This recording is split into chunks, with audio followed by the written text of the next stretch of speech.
Shiro Tsume desu. And today we're playing the newest version of a game that I've played way too many times in now 3 different versions, but I absolutely love. So we're doing it again because now there's an updated version with more content and more things to do, and I'm down with that. I have played this, not this version, but I have played the Stanley Parable before. In fact, I've played the original mod for the Stanley Parable at one point, so, you know, I'm very familiar with the story. And, yeah, now we're gonna do the Ultra Deluxe Edition, because it sounds super fun and 100% up my alley. So yeah, we're gonna jump in, and I think for the first run, we're gonna do what the narrator says for the first run, and then we're going to proceed to disobey him and cause as much havoc as possible from then on. So yeah, first run will be the non-chaotic run, and then it's all chaos from there. So let's get going.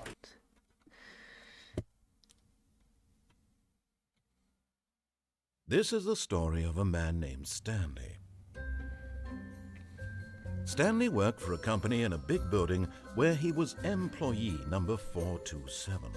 Employee number 427's job was simple. He sat at his desk in room 427 and he pushed buttons on a keyboard. Orders came to him through a monitor on his desk, telling him what buttons to push, how long to push them, and in what order. This is what employee 427 did every day of every month of every year. And although others might have considered it soul-rending, Stanley relished every moment that the orders came in, as though he had been made exactly for this job. And Stanley was happy. And then one day, something very peculiar happened. Something that would forever change Stanley. Something he would never quite forget. He had been at his desk for nearly an hour when he realized that not one single order had arrived on the monitor for him to follow. No one had showed up to give him instructions, call a meeting, or even say hi. Never in all his years at the company had this happened, this complete isolation. Something was very clearly wrong. Shocked, frozen solid, Stanley found himself unable to move for the longest time. But as he came to his wits and regained his senses, he got up from his desk and stepped out of his office. Alright, well, like I said, we're going to do what the narrator said, and off we go. Ooh, I feel a little faster than I remember it being. All of his co-workers were gone. What could it mean? Stanley decided to go to the meeting room. Oh, please. Are you really just doing this for the achievement? Click a door 5 times. Is that all that you think an achievement is worth? No. I can't just give these merits away for such little effort. A measly 5 clicks. Now suppose you were to click the door 20 times. I would say that's the kind of effort that warrants recognition. I have to say I'm still not feeling the satisfaction of witnessing true effort for a noble cause. Perhaps 50 clicks will do it. I mean, we're here. I might as well keep going. 50 clicks.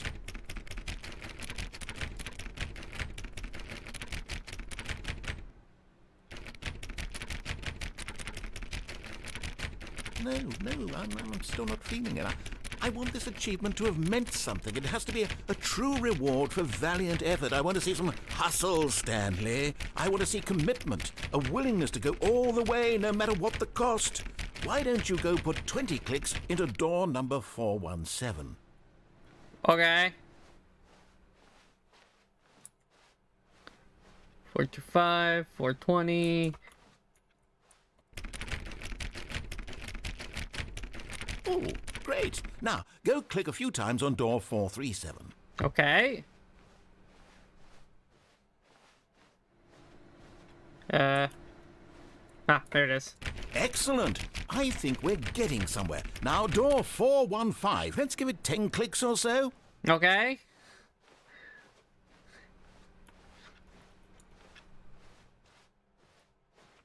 We're still not disobeying the narrator. We're just slightly distracted. Now, back to door number 437. Not disobeying, just slightly distracted.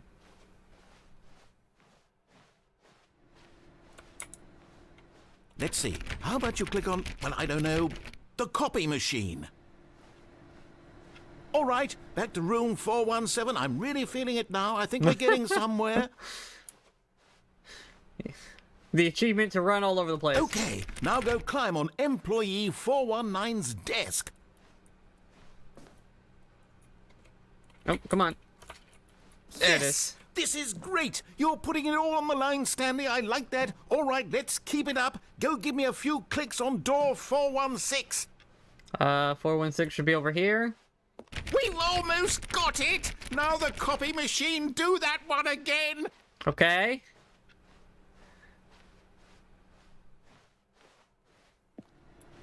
Finish it off, Stanley! 5 clicks on door 430. Yes! Yay! We did it! Oh, wow. That felt amazing. Oh, you really earned it, Stanley. Nothing could hold you back. Yes, I'm very proud of how far we've come today. Just think, only a few minutes ago, you believed an achievement was worth 5 little clicks.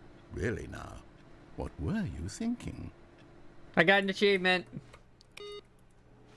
Also, I like this guy's desk. His job is to sharpen pencils. What an excellent day.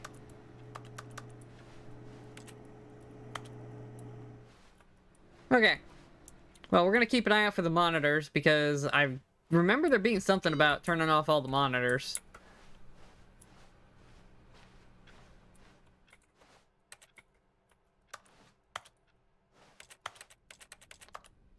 I like that if I click anywhere, it sounds like I'm on a keyboard. Oh, just pressing buttons. Gets that. When Stanley Then he came to a door, he set of went two to the one open on the doors, left. He entered the door on his Yeah, left. I know. I know where I'm going.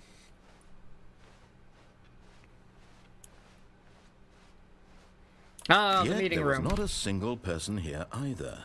Feeling Ooh, a wave that's a of new table. disbelief, Stanley decided to go up to his boss's office, hoping he might find an answer there. Okay, to the boss's office. That is the broom closet ending. We're not gonna do the broom closet ending right Coming now. to a staircase, Stanley walked upstairs to his boss's office. Fantastic. That's the executive bathroom.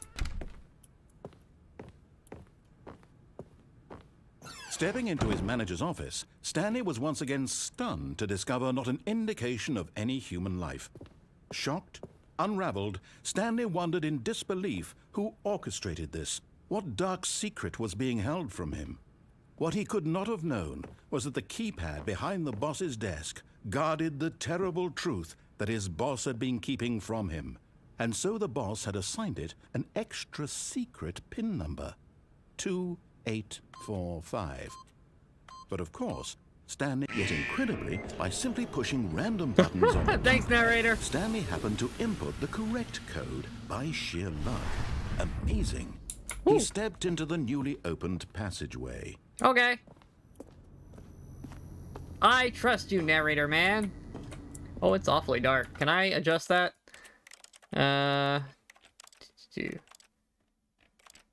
Where's... Is it in video? No. General? Where's brightness? I don't see brightness anywhere. That's odd. Usually they give you the option to mess with it in the game. I remember setting it up earlier and I thought it was fine, but...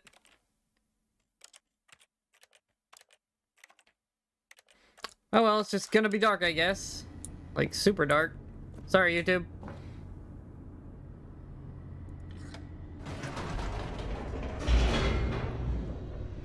Oh, we're gonna break so much stuff messing with things. Descending deeper into the building, Stanley realized he felt a bit peculiar. It was a stirring of emotion in his chest, as though he felt more free to think for himself, to question the nature of his job. Why did he feel this now, when for years it had never occurred to him? This question would not go unanswered for long. The real plot twist is Stanley just came in on a Saturday. Stanley walked straight ahead accident. through the large door that read Mind Control Facility. Okay.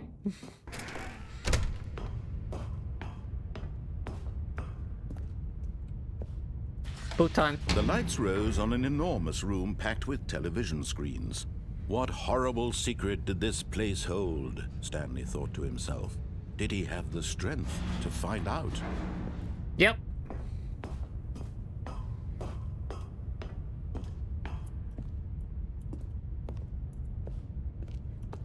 Bhutan.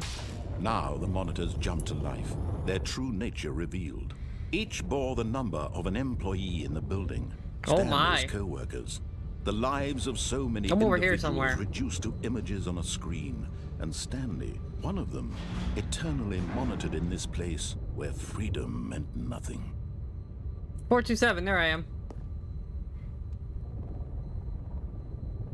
Yep, that's my office. Sounds like a normal corporate environment to me. Always monitoring. Always watching. This mind control facility, it was too horrible to believe. It couldn't be true. Had Stanley really been under someone's control all this time? Was this the only reason he was happy with his boring job? That his emotions had been manipulated to accept it blindly? No. He refused to believe it. He couldn't accept it. His own life in someone else's control? Never!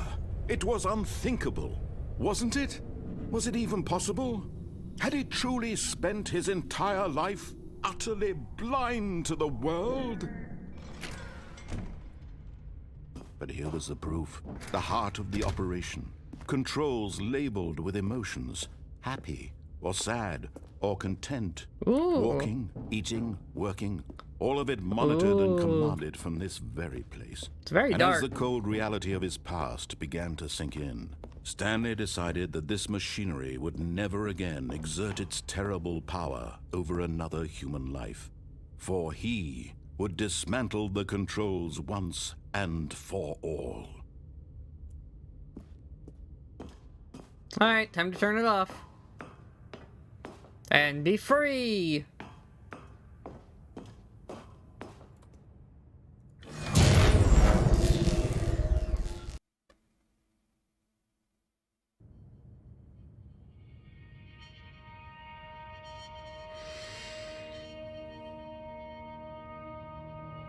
Blackness and a rising chill of uncertainty.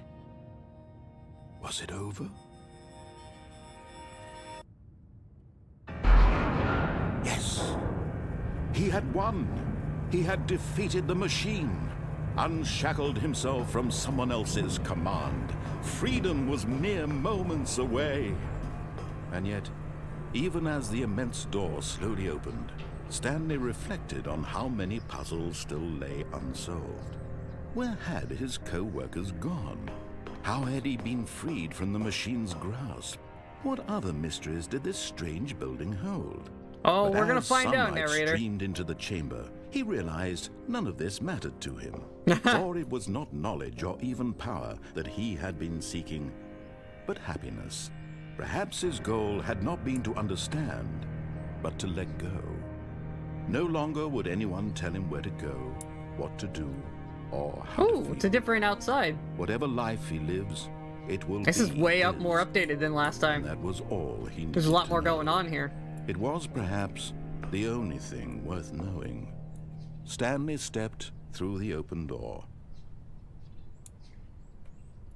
I mean, I'm trying to. Stanley felt the cool breeze upon his skin, the feeling of liberation, the immense possibility of the new path before him. This was exactly the way, right now, that things were meant to happen. And I do love the Stanley narrator. was He's so good. happy.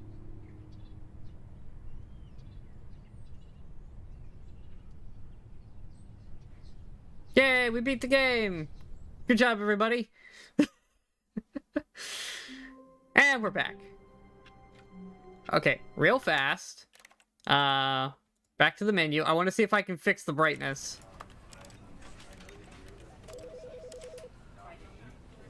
Where is brightness?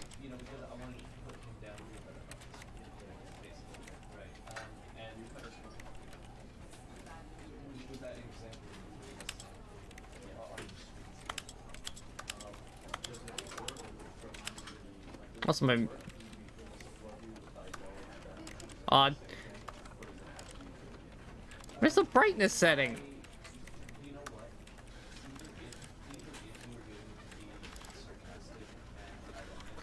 Well, that's unfortunate. I can't seem to find it. I would like to turn that up so YouTube can see what's happening, but I don't seem to know where it is. Alright, oh well. I tried. Hopefully it's not super dark. This is the story. Yeah, we know. Story of Stanley. Okay. Well. I mean, I could go outside, but the first and easiest way to disobey the narrator is to just never leave. Also, my chair doesn't seem to exist.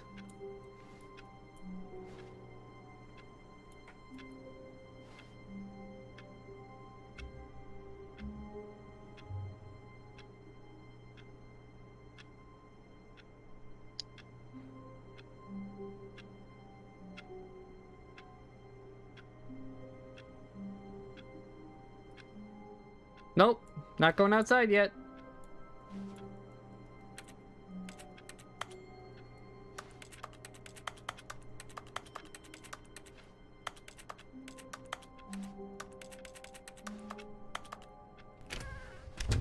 But Stanley simply No, couldn't I can close the handle door the now. pressure.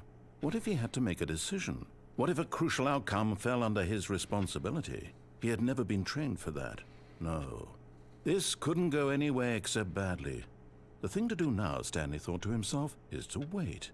Nothing will hurt me. Nothing will break me. In here I can be happy forever. I will be happy. Stanley waited. Hours passed, then days. Had years gone by? He no longer had the ability to tell. But the one thing he knew for sure, beyond any doubt, was that if he waited long enough, the answers would come. Eventually, someday, they would arrive. Soon, very soon now, this will end. He will be spoken to. He will be told what to do. Now it's just a little bit closer. Now it's even closer.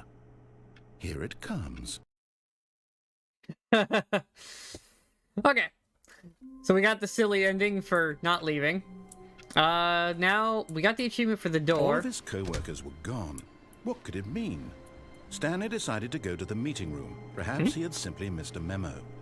No matter how hard Stanley looked, he couldn't find a trace of his co-workers. At first, Stanley assumed he'd broken the map, until he heard this narration and realized it was part of the game's design all along. He then praised the game for its insightful and witty commentary into the nature of video game structure and its examination of structural narrative tropes. So, now that you're here, what do you think? Isn't this a fun and unique place to be? Yes, very fun. Why don't I like we it. take a minute just to drink it all in? It's beautiful. Okay, I'm over it now. What do you think? Are you sick of this gag yet? No. Ah, then in that case, we'll continue. But now, here comes the real question. What do you think would have happened if you had told me that you wanted this to stop? Do you think it would have been particularly different? Would I have taken the same idea but rephrased it superficially to fit that answer? Perhaps you never would even have thought of it if I hadn't brought up the issue in the first place. Oh, now think about it. Will it be worth it for you to restart and then come back here just to do the other option? Clearly, this whole gag takes some time.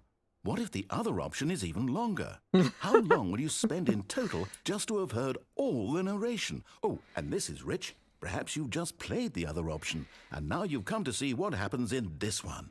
So, what do you think? Which choice was the better one? Imagine if you had selected Continue on your first playthrough, how tantalizing it would be not knowing what happens when you pick the other option. Indeed, you are one of the lucky ones. Though if the other option is really miserable to listen to, then perhaps you're not. In fact, I'm just going to say that no one who's listening to this is lucky. Well now, I've built up the other option so much that I'm going to stop talking and leave you to your decision whether to come back here, continue with the game, or just sit in this spot forever and ever. Cheers.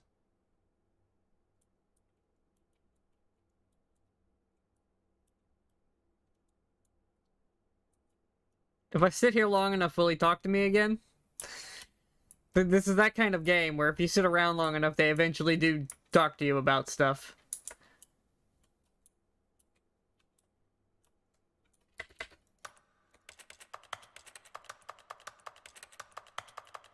I love the keyboard sounds for clicking aimlessly.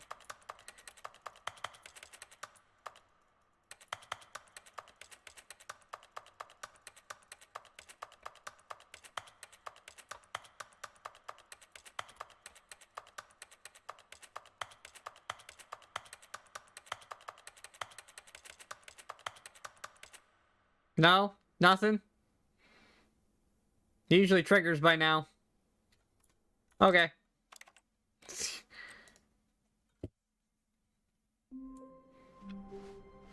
All of his co-workers were gone. What could it mean? I have to bother him. Stanley decided to go to the meeting room. Perhaps he had simply This is the kind memo. of clever game No matter that how would hard have coded Stanley a thing looked, if you do it he couldn't twice. find a trace of his co-workers. At first, Stanley assumed he'd broken the map until he heard this narration and realized it was part of the game's design all along. He then praised the game for its insightful and witty commentary into the nature of video game structure and its examination of structural narrative tropes. So, now that you're here, what do you think? Isn't this a fun and unique place to be? Yes. Why don't we take a minute just to drink it all in? Okay, I'm over it now. What do you think? Are you sick of this gag yet? Well, I don't know how to say this politely, but you could literally just hit escape and restart the game any old time you want. Like right now. You could have done it just then. Now would also be an appropriate time to quit. No. Any of these points and so many, many more, all of them are appropriate. I'm enjoying what seems to be an internal conflict going on where you are literally unable to act on your own desires to restart the game. So, just to push the envelope, I'm going to try and make this as miserable as possible and see how long you can maintain. There once was a man named Stanley. Well, now we have to sit through this. People considered so manly. Okay. But the truth must be told, he was not very old and was quite particularly gangly. What Stanley liked most was buttons. He pushed them like some kind of glutton. He did it all day in a meaningful way, but his brain had long ceased to function. Which is why he is in this parable and lives an existence quite terrible. And if you are not strong and keep playing along, you too will become quite unbearable. You too will become quite unbearable.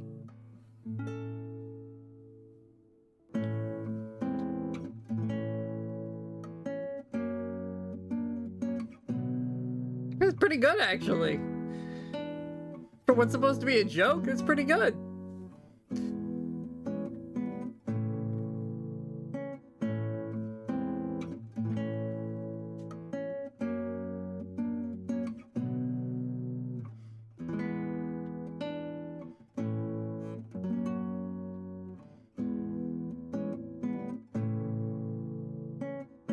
Does he just keep playing on loop now?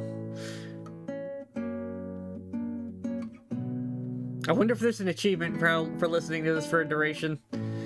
Oh, I'm gonna have to do so much achievement research for this game to find out what things there are to unlock at some point.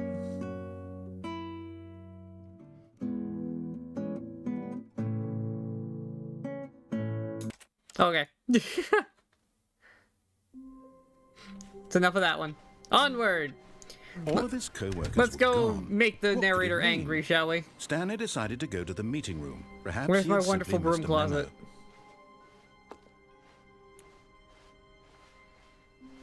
When Stanley came to a set of 2 open doors, he entered the door on his left. Fine.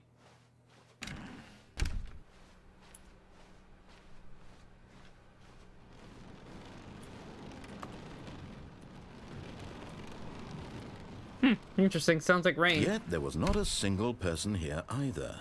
Feeling a wave of disbelief, Stanley decided to go up to his boss's office, hoping he might find an answer. Stanley stepped into the broom closet, but there was nothing here, so he turned around. The broom and closet got back an on track. upgrade.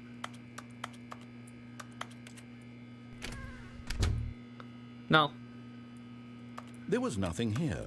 No choice to make, no path to follow, just an empty broom closet. No reason to still be here.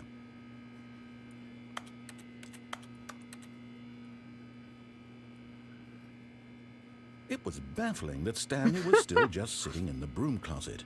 He wasn't even doing anything. At least if there was something to interact with, he'd be justified in some way. As it is, he's literally just standing there doing sweet FA. Yep. This is where we live now. Are you really still in the broom closet? Standing around doing nothing? Yep. Why? I don't Please know. offer me some explanation here. I'm genuinely confused. I thought maybe you'd talk to me more. I'm here to annoy you, Mr. Narrator. I've given you your ending. Now I have to annoy you as much as possible. You do realize there's no choice or anything in here, right? If I'd said Stanley walked past the broom closet, at least you would have had a reason for exploring it to find out.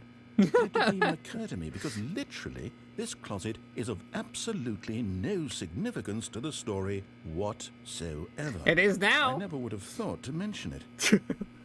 I've made it significant. Disembodied voice. Maybe to you this is somehow its own branching path. Maybe when you go talk about this with your friend, you'll say, "Oh, did you get the broom closet ending? The broom closet ending was my favorite." I hope your friends find this concerning. I love this game. Stanley was fat and ugly and really, really stupid. Well, that's he just probably only mean. got the job because of a family connection. That's how stupid he is. That or with drug money. Also, Stanley is addicted to drugs and hookers. Wow. Well, I've come to a very definite conclusion about what's going on right now. You're dead. You got to this broom closet, explored it a bit, and were just about to leave because there's nothing here when a physical malady of some sort shut down your central nervous system and you collapsed on the keyboard. Oh no, Well, in I'm a still here, situation Mr. like Narrator. this, the responsible thing is to alert someone nearby so as to ensure that your body is taken care of before it begins to decompose.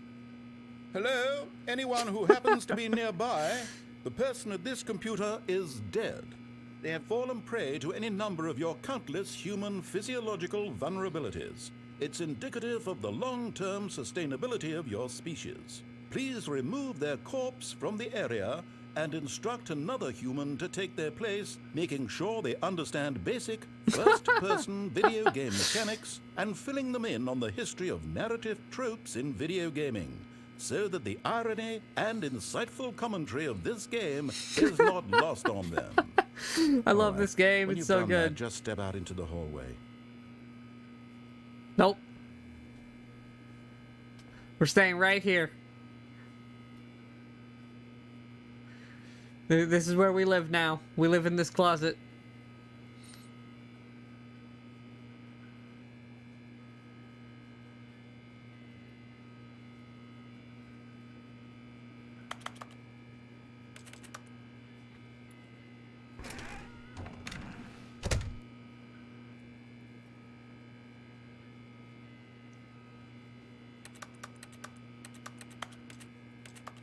Nothing? Not sure if we have to sit here longer or... Ah, second player. It's good to have you on board. I guarantee you can't do any worse than the person who came before Oh, you. you're about to have a time. You too? Unbelievable. I'm at the mercy of an entire species of invalids. Perhaps there's a monkey nearby you can hand the controls to. A fish? Fungus? Look, you can hammer out the details. I'm not particularly picky. I'll just be waiting for when you're ready to pick up the story again.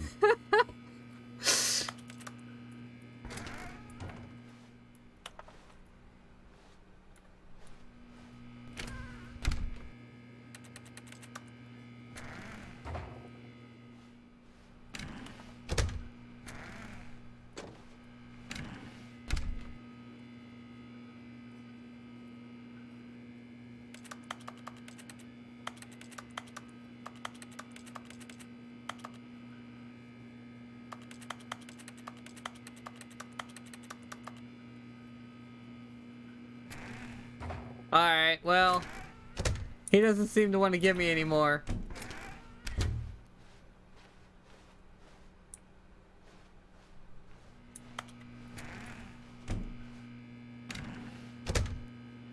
No?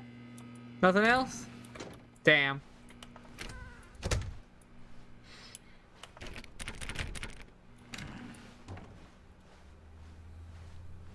Coming to a staircase, Stanley walked upstairs to his boss's office. No.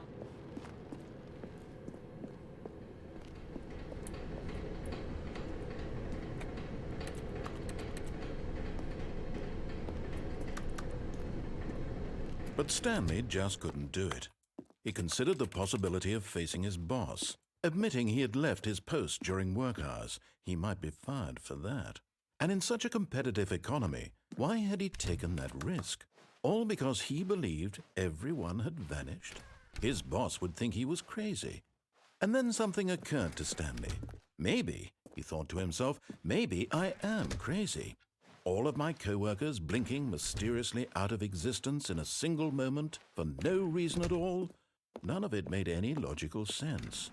And as Stanley pondered this, he began to make other strange observations.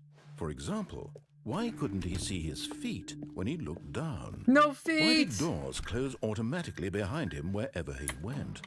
And for that matter, these rooms were starting to look pretty familiar. Were they simply repeating? No, Stanley said to himself, this is all too strange. This can't be real. And at last, he came to the conclusion that had been on the tip of his tongue. He just hadn't found the words for it. I'm dreaming, he yelled. This is all a dream. Oh, what a relief Stanley felt to have finally found an answer, an explanation. His co-workers weren't actually gone. He wasn't going to lose his job. He wasn't crazy after all. I mean, he thought to himself, a little crazy. I'll wake up soon. I'll have to go back to my boring real-life job pushing buttons. I may as well enjoy this while I'm still lucid. So, he imagined himself flying and began to gently float above the ground. Whee! Then he imagined himself soaring through space on a magical starfield, and it too appeared. It was so much fun, and Stanley marveled that he had still not woken up. How was he remaining so lucid? And then perhaps the strangest question of them all entered Stanley's head. One he was amazed he hadn't asked himself sooner. Why is there a voice in my head dictating everything that I'm doing and thinking? Now the voice was describing itself We're being self-aware. considered by Stanley, who found it particularly strange. Oh no! I'm dreaming about a voice describing me, thinking about how it's describing my thoughts, he thought. And while he thought it all very odd and wondered if this voice spoke to all people in their dreams, the truth was that, of course, this was not a dream. How could it be? Was Stanley simply deceiving himself? Believing that if he's asleep, he doesn't have to take responsibility for How many times can I go around? Stanley is as awake right now as he's ever been in his life. Now, hearing the voice speak these words was quite a shock to Stanley. After all, he knew for certain, beyond a doubt, that this was in fact a dream. Or Did the was voice it? not see him float and make the magical stars just a moment ago? How else would the voice explain all that? This voice was a part of himself too. Surely, if he could just... He would prove it. He would prove that he was in control, that this was a dream. So Okay. he closed his eyes gently, and he invited himself to wake up. He felt the cool weight of the blanket on his skin, the press of the mattress on his back, the fresh air of a world outside this one. Let me wake up, he thought to himself. Nope. I'm through with this dream. I wish it to be over. Let me go back to my job. Let me continue pushing the buttons. Please, it's all I want. I want my apartment, and my wife, and my job. All I want is my life exactly the way it's always been. My life is normal. I am normal. Everything will be fine. I am okay. Is this part where the weird stuff starts happening? Yep. Stanley began screaming. Please, someone, wake me up. My name is Stanley. I have a boss. I have an office. I am real. Please, just someone tell me I am real. I must be real. I must be. Can anyone hear my voice? Who am I? Who am I? And everything went black. Oh, there it is. This is the story of a woman named Mariella. What? Mariella woke up on a day like any other. She arose, got dressed, gathered her belongings, and walked to her place of work. Oh. But on this particular day, her walk was interrupted by the body of a man who had stumbled through town talking and screaming to himself, and then collapsed dead on the sidewalk. And although she would soon turn to go call for an ambulance, for just a few brief moments, she considered the strange man. He was obviously crazy. This much she knew. Everyone knows what crazy people look like. And in that moment, she thought to herself how lucky she was to be normal. I am sane. I am in control of my mind. I know what is real and what isn't. It was comforting to think this, and in a certain way, seeing this man made her feel better. But then she remembered the meeting she had scheduled for that day, the very important people whose impressions of her would affect her career, and by extension, the rest of her life. She had no time for this, so it was only a moment that she stood there, staring down at the body. And then she turned and ran.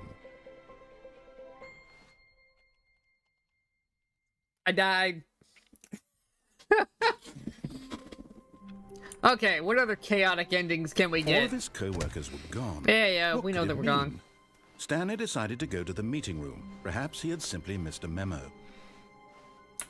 New content. Oh, new content? What does that mean, new content? I don't know.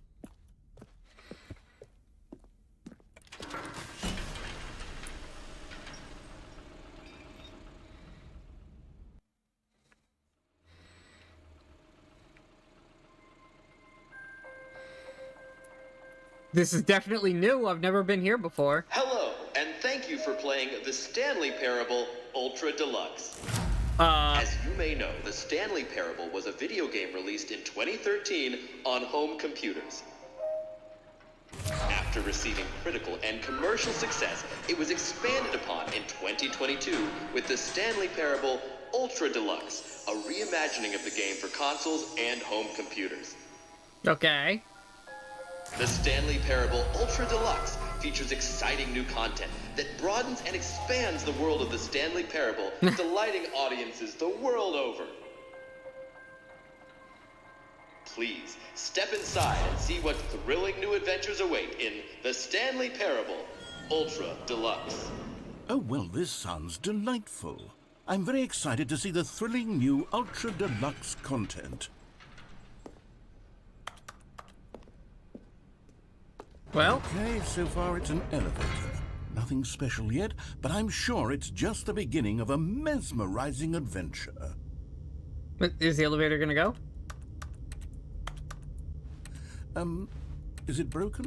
What's going on here? Should we be moving somewhere or... Oh, there we go.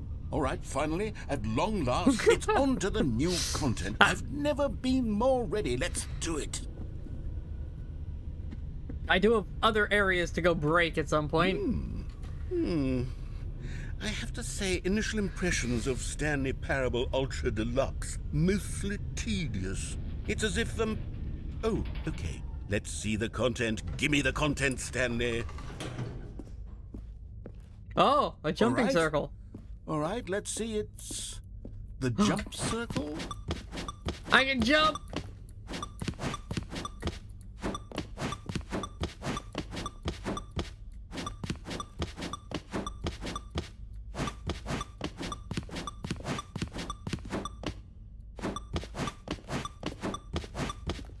I'll save 5 for later. Is that it? Surely that's not all the new content. There has to be something else, right? Goodness, another elevator. Stanley, I have to say, initial impressions of this game are not positive. It's just elevators and jumping. Is this what passes for exciting new content? I mean, If it was this a is new new button. content, then I could just read you the whole dictionary. There's 20 hours of new content right there. Hell, I could counter 30 trillion. You could put that on the box. The Stanley Parable Ultra Deluxe, now with over 1,000 hours of new content. And if... Oh, wait. There's more. Very good. Yes. I knew there had to be something else. Let's see it. I'm ready for whatever it is.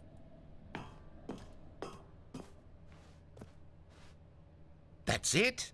Oh, you've got to be kidding me. You see, Stanley? This is what happens when greedy video game developers with no respect for their fan base rush a cheap expansion to market for no reason other than to make an easy dollar. And don't get me started on the level of craftsmanship that's gone into it. In fact, I'm looking right now at the game's achievements, and it's hard to believe one of them actually says, "Test achievement, please ignore." What quality assurance department signed off on this? I'm infuriated and I'm offended, and I intend to find these people on Twitter and hold them personally accountable. It's my fault, Stanley. I built up too much anticipation around the new content, I'm afraid. Oh, this meta commentary, I love It could never have lived it. up to such expectations.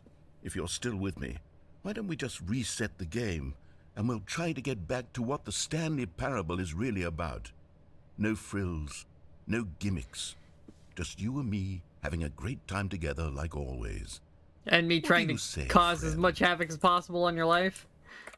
Oh, he auto restarts. Okay. Huh? This is different.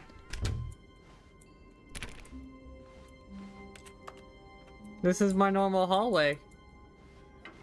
Psst. Stanley, come over here. In the vent. I want to show you something.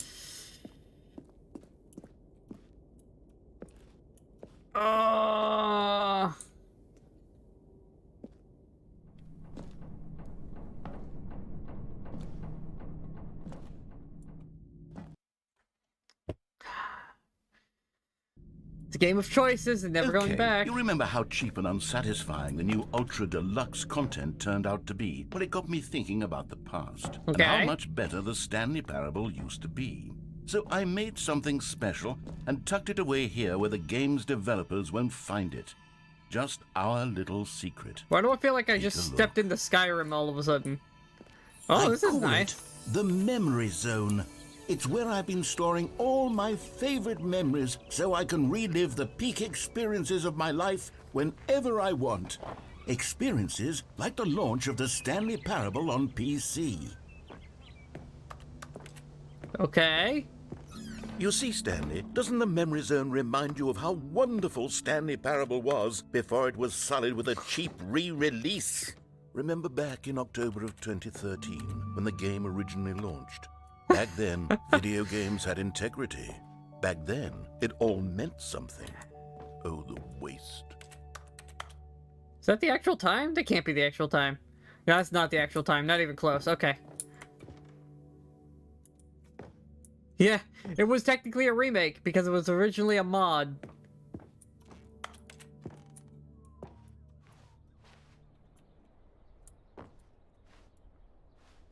Oh, first dollar kind of thing. Oh, wow, the demo. Okay. I have that achievement. I have that achievement.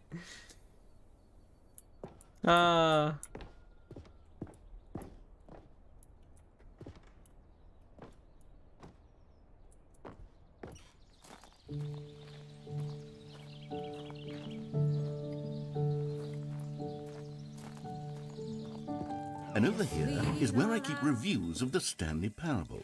Like this stunning triumph of games journalism, 10 out of 10 from Destructoid.com. James Stephanie Sterling writes, and I quote, "Where so many games that aspire to be more than games end up less than any form of art, Stanley Parable strives and then succeeds to be every game ever created." Did you hear that, Stanley?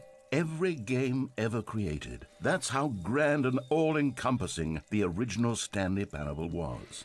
It was literally every game ever created. It was Skyrim, it was Persona 3, it was all of them, and now it's nothing. It's no games at all. It isn't even the Stanley Parable anymore. It's just a husk now. A lifeless husk with an hour of new elevator content. I feel like I cut the song off a little early. Memory zone maintenance. Okay, can't go that way. Oh, got a little stuck. That's normal for this game. Okay, the buttons.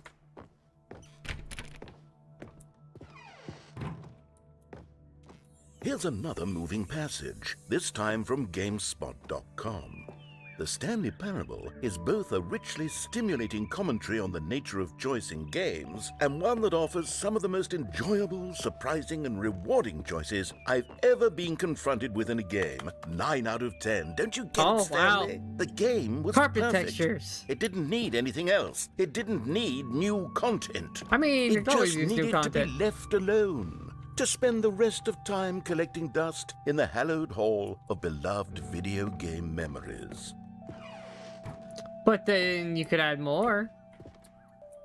The serious room. Oh, can I not get there?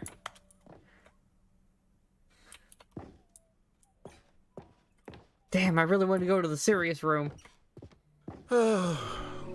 These were simpler times, Stanley. But I wouldn't give to go back, to have it all over again. Wait, hang on. I don't recall this part of the memory zone before. Oh no. What's this? What's down here? Oh no. Oh God, no. Stanley, it's a collection of reviews from Steam, the online video game distributor. I haven't looked at these in years. I can't even imagine what's being collecting down here. Surely these reviews were glowing as well, weren't they? I mean, some of them were. Honestly, I could not be bothered to play this game to full completion. The narrator is obnoxious and unfunny, with his humor and dialogue proving to be more irritating than entertaining. Unfunny! I'm not trying to be funny. I'm trying to make a serious work of art. I suppose I could write up a handful of gags to insert into the Stanley Parable, but the game is already such a densely layered web of profound philosophical insights that I can't even imagine where I'd have the room to stick them. I mean, I don't know, I find this game incredibly funny and just amazing. Okay.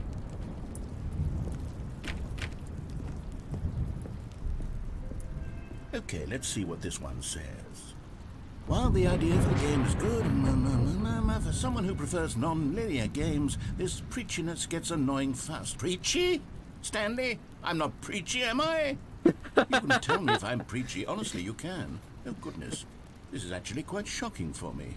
Well, to be honest, I had always thought of the game's dialogue as being rather terse to begin with.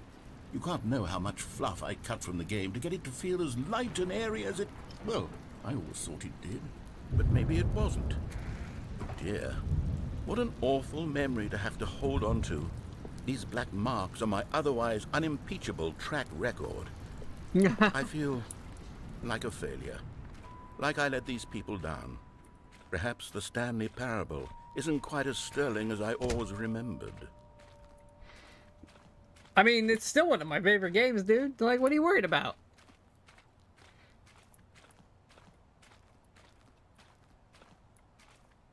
Where's our path? Oh, here's our path. Oh, another review. What's this one say? What's this one got to say? You constantly have to stop doing anything so the narrator can catch up with his long-winded explanations of what's happening. I wish there was a skip button. A skip button? Well, yes. Yes, I think we can do that. If I'm truly too preachy, then maybe letting you skip ahead for just a moment, surely it couldn't hurt. Not if it means we can strike these negative reviews from the record. Only positive reviews of the Stanley Parable. That's my motto today, and it's always been my motto. We're gonna break reality, do aren't we? for the customer, Stanley. Yes, a skip button we shall have. Not quite sure how I was able to step on that, but we're not gonna question And here it is. Go ahead and give it a shot. I'll pop you forward in time so that the second my incessant droning starts to bore you, with just the push of a button, you'll have zipped right past it. It's what the players have been asking for, and I'm very proud to have delivered. no more listening to me rambling on and on and on. No, no, no, no. The Stanley Parable is a game for the people. And if the people want silence, then by goodness, that's what they're going to get. Well, don't sit around waiting for me to shut up. Go ahead and make me shut up. Here, we'll pretend that I've just begun an interminable monologue, and it goes something like this.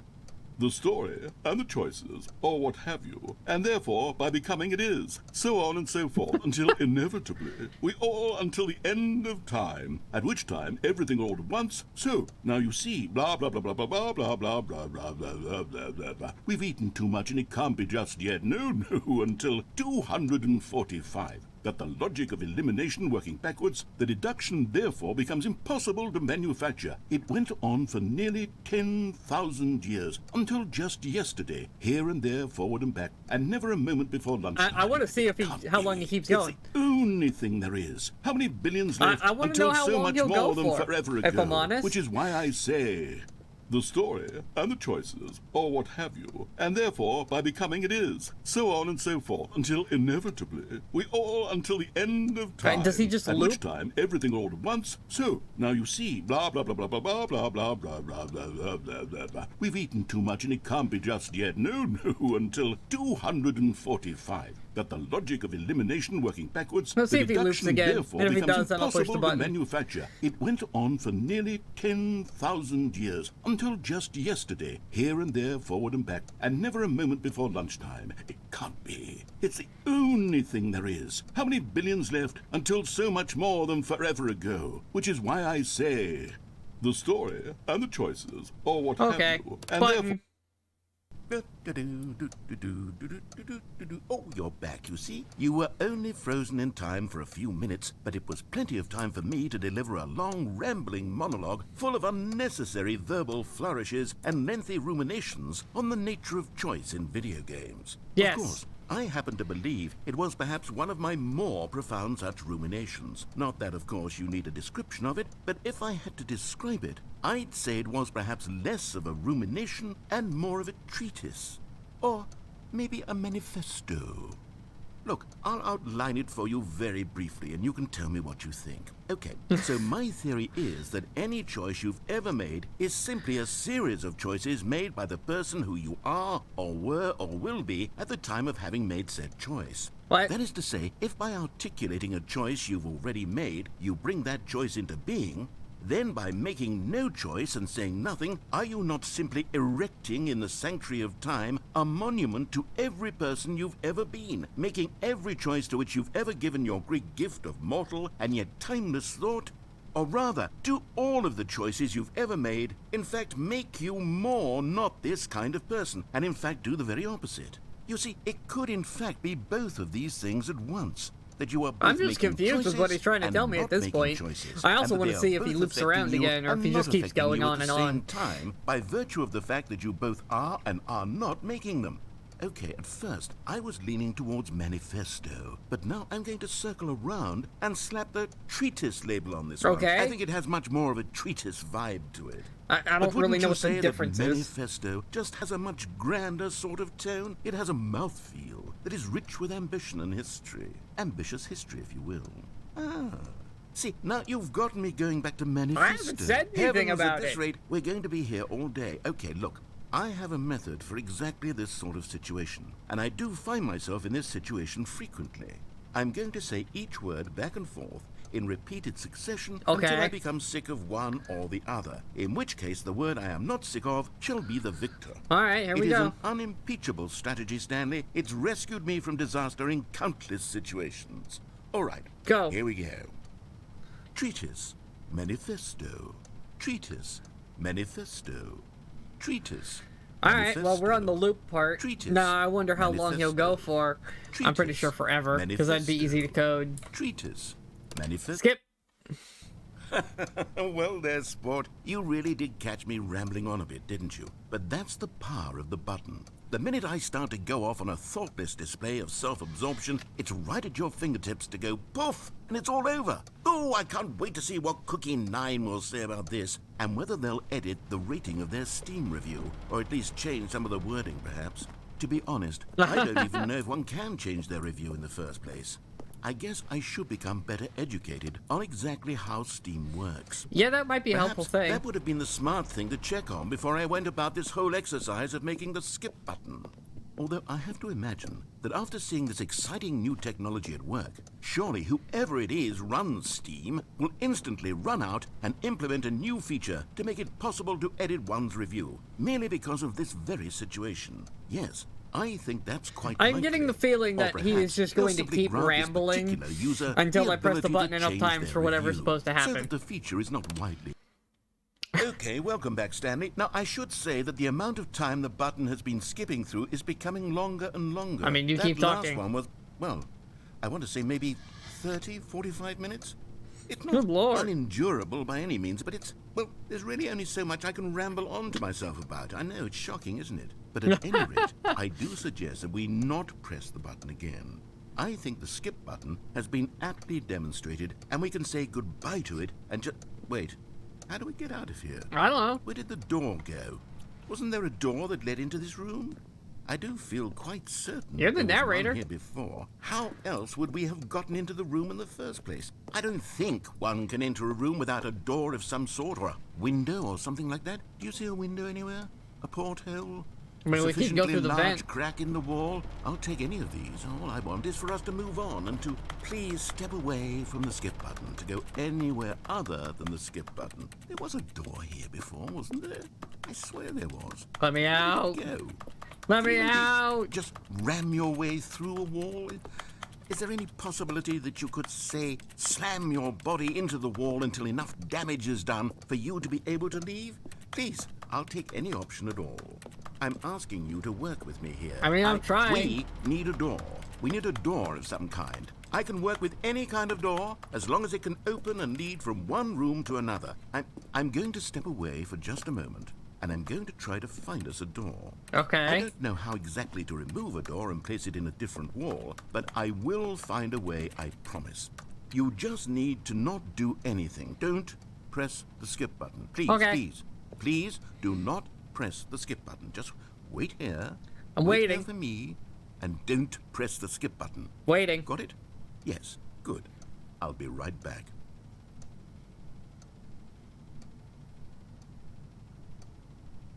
Alright, well, I'm waiting. I wonder how long I have to wait for. Or if it really is intended that I push the button. It's hard to tell with this game what's, like, intended stuff and what's, like...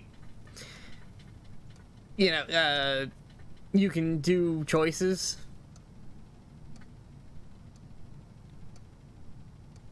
Bored now, pressing the button. Stanley! Stanley, please don't push the button again. It's been 12 hours. You've just been frozen there. I don't know why the skips are getting longer, but they're really, truly getting longer, and my God, there's no way out of the room. Stanley, the door is gone. It's completely gone.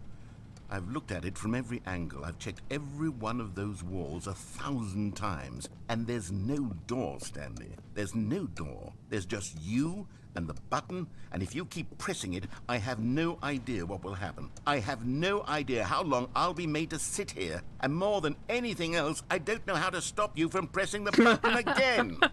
I can't control anything in this room, Stanley. I can't touch it, and I have to believe, I have to know that sooner or later, no matter how much I plead with you, you're going to press the button again. Why would you? I've been thinking and thinking, Button. and Oh, Stanley, you're back. You're back. Oh, my goodness. I have someone to talk to again. Stanley, I think it's been a week. Or 2 weeks. Oh I've my. been sitting here all that time. Just sitting here. Not a single person to speak with. And you'd think that that's just how it's always been, right? Me talking, and you saying nothing. Would you think that it's exactly the same as always? Doesn't that feel like what we've already been doing? Me just talking? But it isn't, Stanley. It isn't the same at all. It isn't even The plant close, seems to be dying. Because I know you can't hear me once you push that button. That's what I'm realizing now, Stanley. I'm realizing that I needed to know that someone was listening. I needed there to be a vessel through... Oh, hello. It's you. You're here again. Welcome. I have had time to think about you and about us and about everything we've been through. I've had so much time, I stopped keeping track after a year. Have you ever sat down in one place and not moved for one entire year? Let me describe it for you. To begin with, there is only regret. There is only the turning wheel of missed opportunities. I felt nothing at all but regret for the longest time. Oh my, we left him here for a year. Months.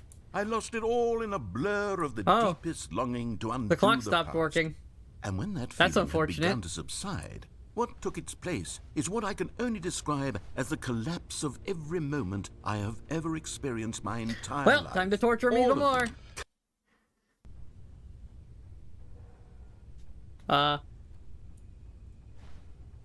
Narrator man?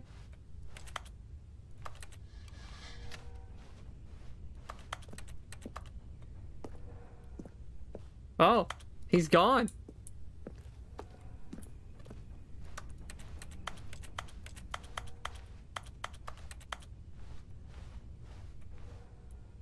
Well, skip.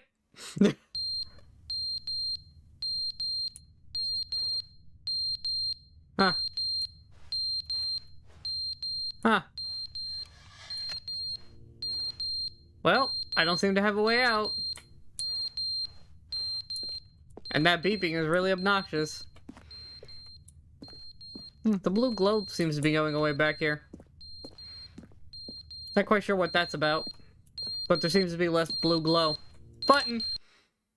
But they didn't understand the game was never meant to be funny. It was meant to have a point. It was meant to speak to the human condition. But where are the jokes? Where are the jokes? They bemoaned, they screamed, they gnashed their teeth and said, entertain us. It wasn't enough. They had to leave a pathetic little thumbs-down review and make all of their pitiful demands. But then, he's talking too much, they said. First, he didn't entertain us, now he won't shut up. It's the inconsistency, it's the lack of accountability. It's the unwillingness to examine with an uncompromising heart the words that they are speaking into the world. As though there were no consequences for a lack of cohesion in one's assessment of others. But of course,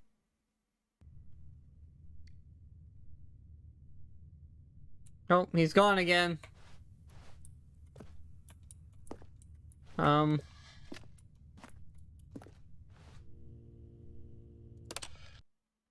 The end is never the end, is never the end, is never the end, Uh-oh. is never the Uh-oh, I end, think is I've broken never him. the end, is never the How many end, years is has never it the been? end, is never the end, is never the end, is Oh, never the end, room's is starting to never the leak. end, is never the end, is never the end, I know is we never passed the a year end, at some is never point, the so end, we're is never the skipping end, multiple is never the years. end, is never.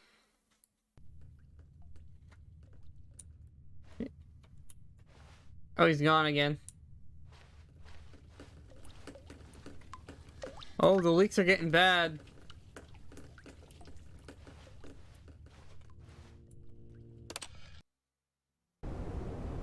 Oh, yep, the water damage got a little bad. That's, not good. Narrator seems to be long gone, though.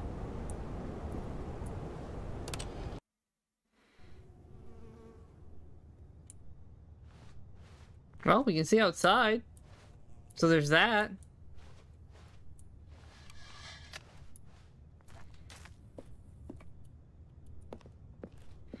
Well, if we keep skipping, maybe we'll get an escape route.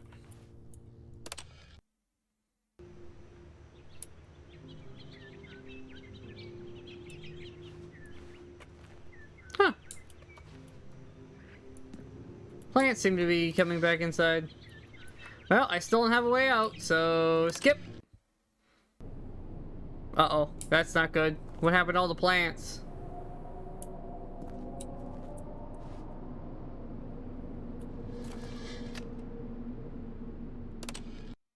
That's not a good sign.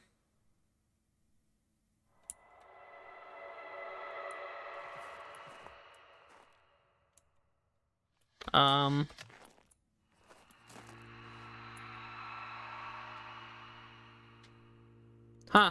I wonder how long it's been.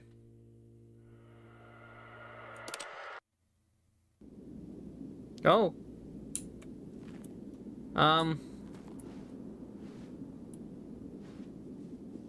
Hello? We found a way out. There doesn't seem to be much left, though.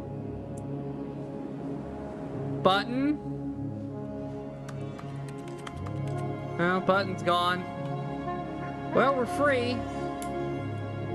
I guess we start walking.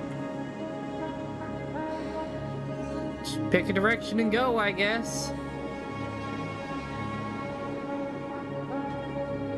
We're free.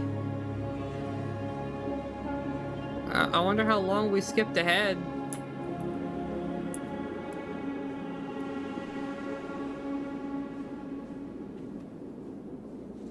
Nope. Oh, we're back.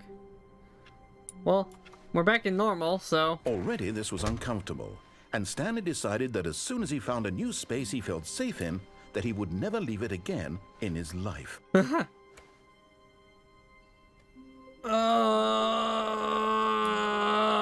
Oh, good. You noticed my sign. Yes, I have something very exciting to show you. Oh no, what did you find? We spent like a couple million years hanging out in a box. Like, what have you got for me there, narrator man?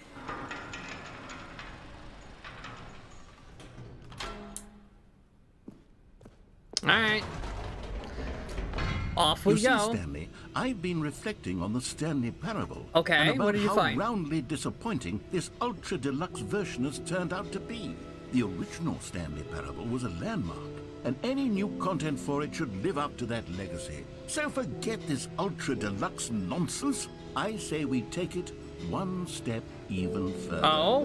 Which is why I'm very proud to announce for the first time ever, the Stanley Parable 2. Oh. Yes, you see, isn't this far superior to a measly re-release with a few minor additions? Think of all the new territory we'll cover with a fully fledged sequel. An entirely new experience, built from the ground up. Why, there are so many possibilities. It could go in so many different directions. This is what fans have truly been asking for. Can I click on anything? Calling it the Stanley Parable 2 is just so much catchier than Ultra Deluxe, don't you think? Ultra Deluxe? What does it even mean? But the Stanley Parable 2, now that's an artistic statement right there. It's future-oriented. It screams progress and innovation and long-term franchising potential. I was hoping to get on top of the tables or something.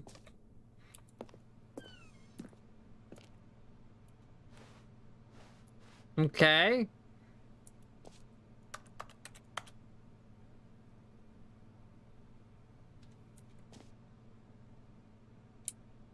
Okay.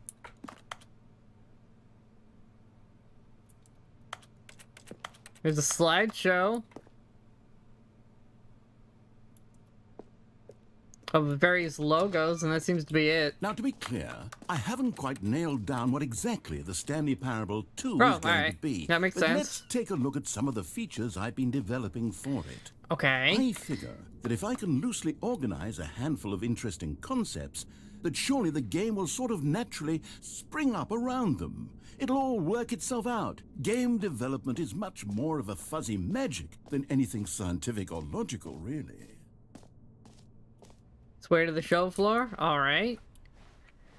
New features. All right. I guess some people took the bus here.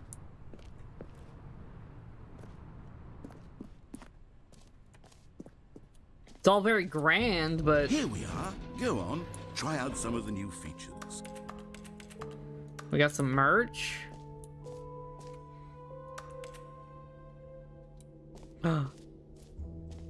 It's a button.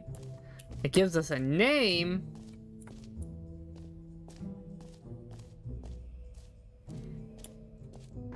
For the Stanley Parable 2, I asked myself, what do players really want?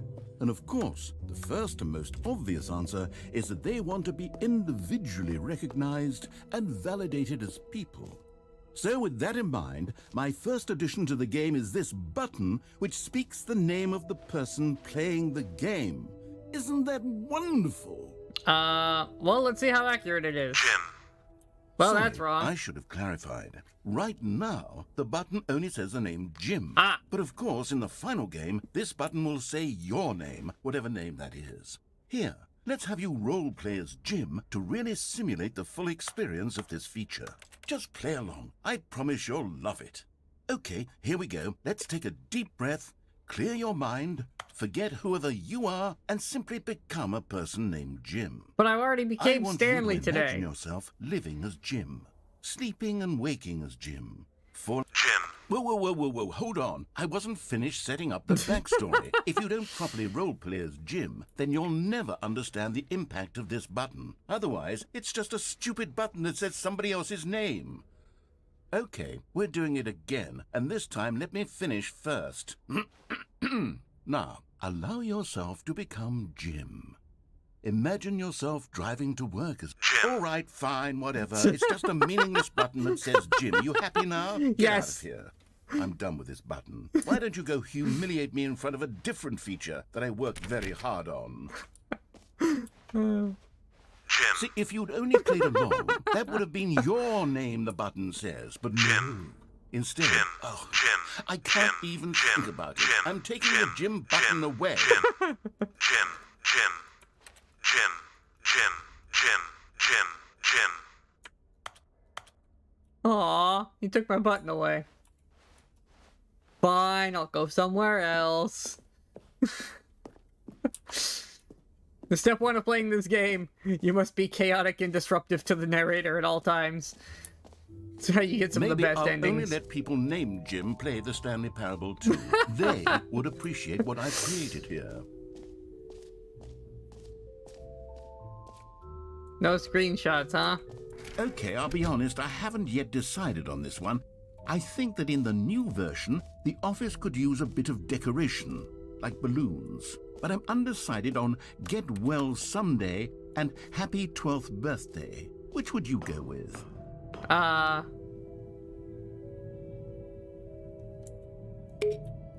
You know, sometimes when you solicit another person's opinion, it makes you realize that you knew which one you actually really wanted all along. Happy 12th birthday, step-niece, it is. Well, fine, be that way. Or actually, maybe I should have gone with...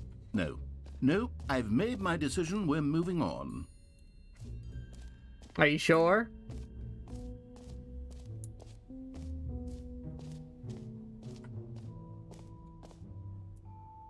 The jump circle! You know what, Stanley? I actually think the jump circle was a pretty good idea. I'd like to hang on to that for the sequel. Aw. I don't have any more jumps.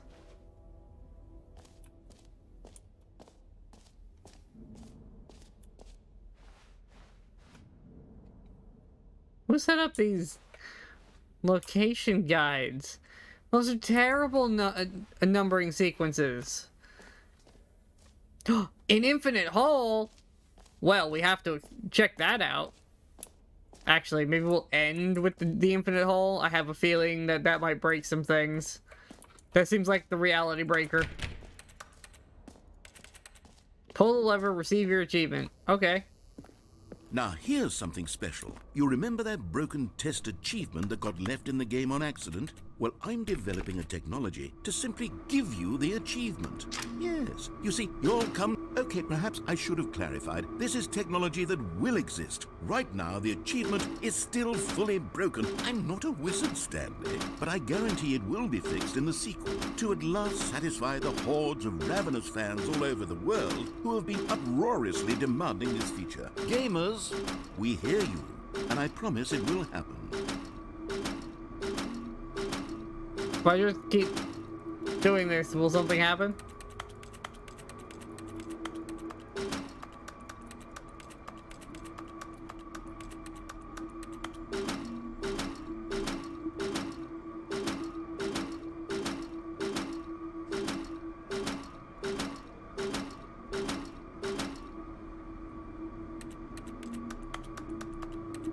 Anything else to touch on this?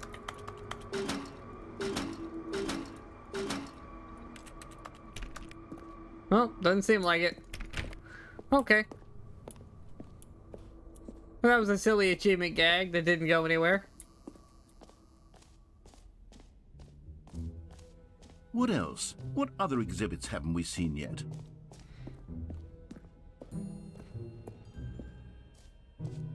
Oh, a collectible, huh? Collectibles. Now it's a real video game. In the Stanley Parable 2, you'll run around gathering up these miniature Stanley figurines. And what's truly innovative is that there will be no reward for collecting all of them. I don't want to stifle the intrinsic joy Just of watching like, a number go up. You simply Breath collect of the all Wild. of them, and then you move the hell on with your unremarkable. Yay, we got a Stanley. Oh. Interesting. God, it really is the worst when you collect everything in a video game and then they give you a big fancy reward for it. Absolutely tragic. Exit. We don't want to exit. I want to break reality, but I want to make sure I've seen everything first.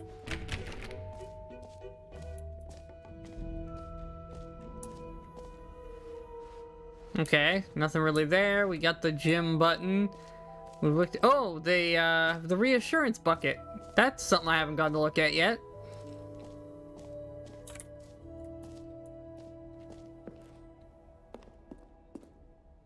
A common complaint of the Stanley Parable was that it was confusing and paradoxical, that it engendered a chaotic sense of reckless despair in those who played it. Well, I'm happy to say that after much consideration, I've engineered a clever solution to this fundamental problem with the game. It's the Stanley Parable Reassurance Bucket. You see, Stanley, Where's the bucket? anytime you're holding the bucket, a sense of calm and ease will fill your mind and your heart. It's true. As long as you hold on to the bucket, the many there's disorienting the bucket. contradictions of the Stanley Parable will feel perfectly normal and perhaps even comforting. You may even come to long for the gentle embrace of jarring cognitive dissonance while the bucket is in your arms. And to be honest, it's a much more convenient solution for me than actually redesigning the game to be less uncomfortable. Can you imagine what a pain in the ass that would be? Yeah, just give me a bucket. It'll be fine. The bucket is the perfect solution. What could possibly Come go on, wrong? Give it a try. Alright, I have a bucket. Can you feel it? The glow of comfort, even in the face of crushing despair, must already be sweeping through your body. And in fact, can I say that I do believe the bucket lends you an air of charisma as well? I think that just holding it has made you the slightest bit more attractive as a person. Well, I have a bucket now. The benefits of the bucket seem to go on, don't they? All this and more await you in the Stanley Parable 2. Just me and my bucket. Going on an adventure. Does anyone give out awards for most enjoyable bucket in a video game? That really should be an award if it isn't already. Come now, you've already made your choice. It's true that you chose badly, but we all have to move on from our mistakes. I don't want to. I want to choose again. I love that there's dialogue for doing stuff like that, for going back. I mean, we could leave, or we could go jump in that hole.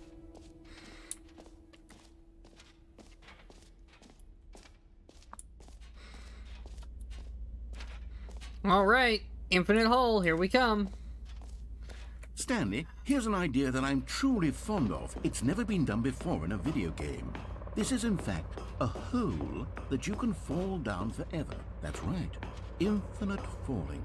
You can fall until the end of time, if you like. A stunning leap forward for video games as a medium. Whee! You see, isn't it wonderful? One of my more ingenious concoctions, if I do say so. Now then, since you've gotten to see the infinite hole, you can press the teleport button to pop back up to the top, and we can continue onward. But I like the hole. Now, I don't mean to be a bummer, but I do recommend you use the teleport button to go back to the top. Why though? Maybe do it on the sooner rather than later spectrum of things. Nah, I like this falling in the hole thing. Okay, Stanley. I don't know quite how to say this tactfully, but it's possible that I slightly exaggerated the infinite nature of the hole. Is it a very, very deep hole? To be certain it is. It's an extremely deep hole. I don't want anyone to say that it isn't an astonishingly deep hole. It is. Is it infinite? Well, that sort of depends on your definition of infinity. From one perspective, the infinite is merely philosophical in nature. It's more of a... Okay, well, good for you. You found the bottom of the hole. You found me out, Stanley. I'm a liar and a cheat, and you're so clever. Look, I think the issue here is just that you're unusually fascinated by falling. What normal person actually wants to fall infinitely? I don't know. I wanted to see what was down was here. as deep as anyone would actually need. Don't you put this on me. Maybe you're the problem. Look, things got a little heated there. I think we both said some things we didn't mean. I haven't said Why don't anything. we just put all this behind us and agree to just call the whole mostly infinite? If that works for you, then go ahead and press the teleport button to warp up to the top of the hole and we can move on.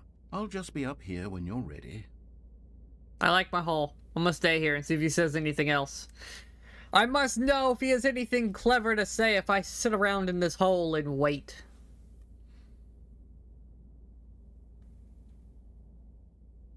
I don't think he has anything clever to say. Well, Great. Now, I'm very excited to show you even more of my ideas for the sequel. Oh, for heaven... You see, I was right. The problem is you. The problem is that you like holes too much. Not normal. A normal person would have said, yep, that's an infinite hole right there. Goes on forever till the end of time. Don't need to see it all, but not you. Oh, no, no, no, no. You have a weird sort of... Oh. Did the hole seem even shorter to you this time? I couldn't help but feel like you spent a little less time in there than you did before. I mean, admittedly, I didn't make an infinite hole, but I didn't think it was that not infinite. Well, I suppose once again there's nothing to do here. If you decide you've had enough of the hole, you can hit the teleport button and come join me up above. Had enough? I'm positively thrilled. I really do have so much more to show you and to talk about, and I've had enough of the hole for a lifetime. Gosh, how could I have guessed? You're back in the hole. If this starts to become a thing of... Wow, okay, yes. I'm starting to become extremely certain that the hole is not only not infinite, but that it's growing steadily less and less infinite. yeah, it seems to be getting smaller. And I'm starting to hit the point where it's no longer feasible to call the hole infinitely deep, even by the lax overall standards for accountability in marketing. What's going on here? Stanley, I have no explanation for the uncertain nature of the hole's length. Here, let's try something. Let's pop back up to the top, and we'll see if it gets any shorter. Well, there it is. The shame of my lie has come to haunt me. Not only is the hole not infinite, but it's barely even a hole at this point. It's more of a concavity, or even a very aggressive divot. Hey, guess what? How is this still appealing to you? I know you're obsessed with holes, but at this depth, I just can't see this scratching the itch. Oh, who am I to judge? You just do whatever it is you're here to do and hit the teleport button when you're ready to move on. No, I'm staying here. If I just stay here, will something happen?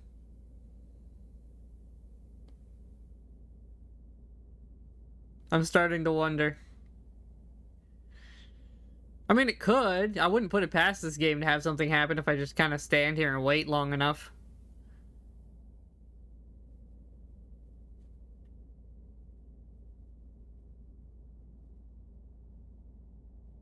Anything? Just me and my hole and a bucket?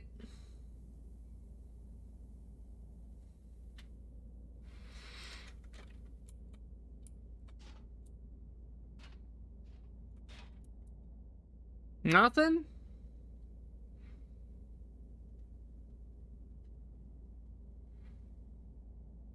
Man, I was really hoping something would happen.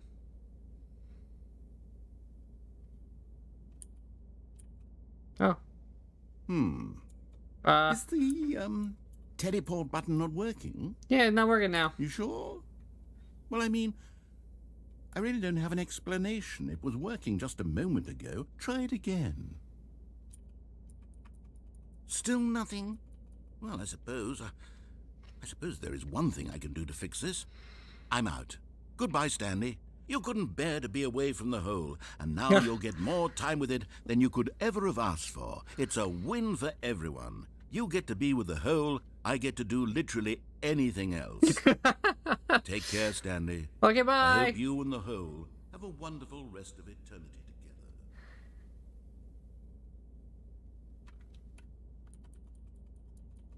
Well, Hole?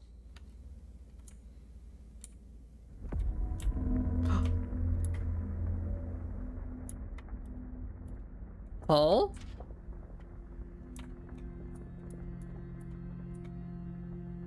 We have music.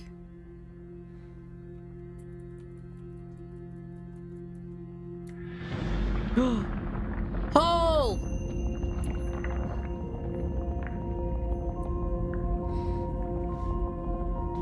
We're descending. Just call us Hope, because we're descending.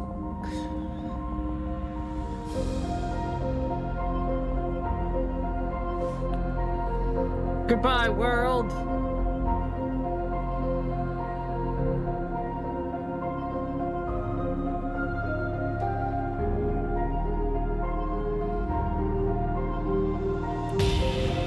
Oh!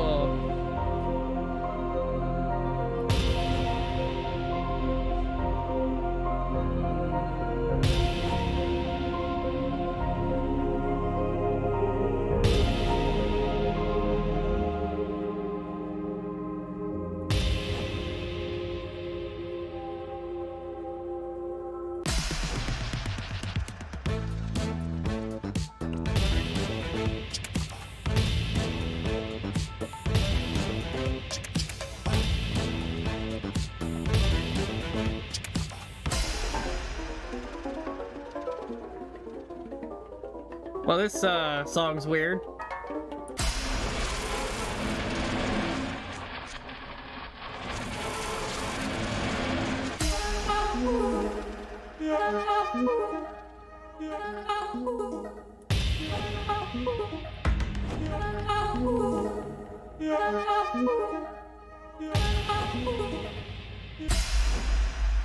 My head's stronger. Now you.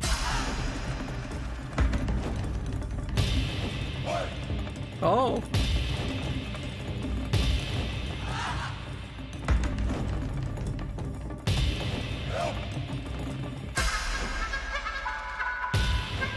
Oh.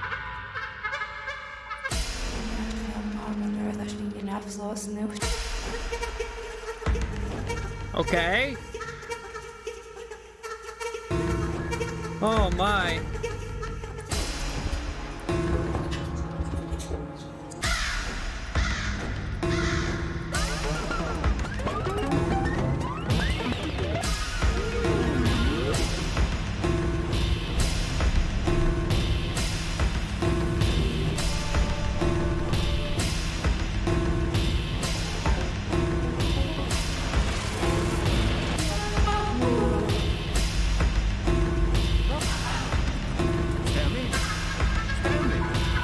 Stanley! Huh?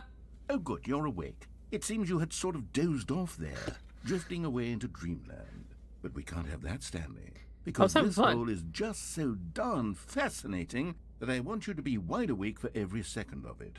You don't want to miss a single moment. Oh. So how about if I just pop in from time to time and wake you up to keep you really, truly focused on the hole? From the looks of things, you and I will have many, many years here in this hole, and I'm looking forward to all of them. Stay alert, Stanley. I'll be back. Toodle-pip. I feel like this is revenge.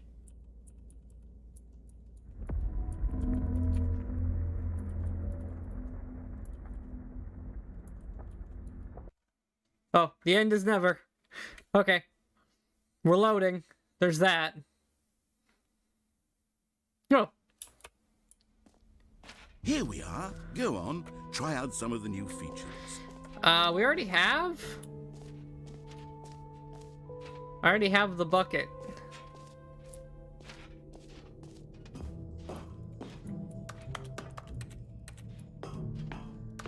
Well then, we did the hole ending. I am tempted to jump back in the hole and see what happens.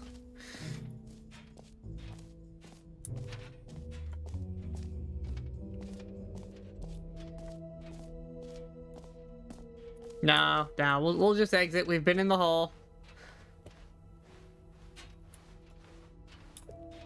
Interesting. It's a cool effect. I like the All right. designs. Have you seen everything you wanted to? Ready to move on now?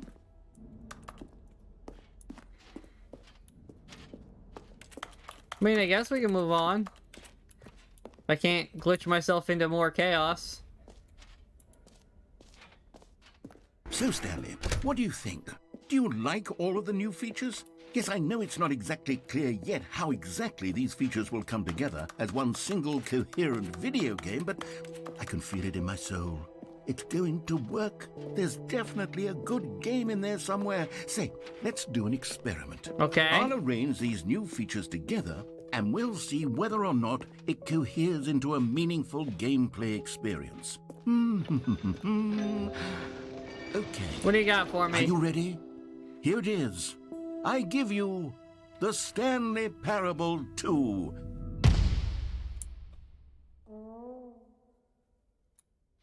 I mean... I mean, there's potential here, right? It's sort of... Okay, never mind. Hold on. Let me do a different arrangement. Okay. Yes, this is much better. I feel good about this. Here we go. Version 2. Who am I kidding, Stanley? This isn't a coherent video game at all. It's a lot of gags. And I do very much enjoy creating gags, but they don't add up to anything. I wanted more than anything to create a sequel that would capture all the magic of the first game. I wanted fans to love it. No matter how good these gags are, they won't stand on their own. They would need the structure and the gameplay of the original. Wait, maybe that's it. I can take the original Stanley Parable and simply, well, insert a few of my new features into it. Tastefully, of course. Okay. With respect. Where are we with going? care for the vision and integrity of the original game. Would it possibly work? Maybe. I suppose it could. But it would need a really, really tremendous title screen. A title screen that says with bold and uncompromising conviction, "This is the Stanley Parable 2. Let me see if I can whip something up. All right, perfect. Go ahead. Take a look. Oh, it's Stanley Parable 2 all of a sudden. Okay. Can I fix the brightness yet? Or is it still broken? That still seems to be broken. Okay, begin the game. This is the story of a man named Stanley. Yep. Still the story of Stanley. Worked for a company in Now a big with building balloons. where he was employee number 427. Employee number 427's job was simple. He sat at his desk. I feel in like this is room a commentary on 427, and he Overwatch 2 pushed being buttons basically on the his same screen. game. Orders came to him through a monitor on his desk, telling him what buttons to push, how long to push them, and in what order. This is what employee 427 did every day of every month of every year. And although others might have considered it soul-rending, Stanley relished every moment that the orders came in, as though he had been made exactly for this job. And Stanley was happy. Excellent. And then one day, something Something very peculiar happened. Something that would forever change Stanley. Something he would never quite forget. He had been at his desk for nearly an hour when he realized that not one single order had arrived on the monitor for him to follow. No one had showed up to give him instructions, call a meeting, or even say hi. Never in all his years at the There's a bunch company of balloons, had though. this happened. This complete isolation. Something was very clearly wrong. Shocked, frozen solid, Stanley found himself unable to move for the longest time. But as he came to his wits and regained his senses, he got up from his desk and stepped out of his office. Now All with his co-workers balloons. were gone. What could it mean? Stanley decided to go to the meeting room. It's the Perhaps he had bucket. simply missed a memo. Stanley picked up the bucket. I mean, you gotta have my bucket, right? This is our new traveling. This is our companion cube. Stanley clutched the bucket tightly to his chest and entered the door on his left. Oh, he even has commentary about me having the bucket.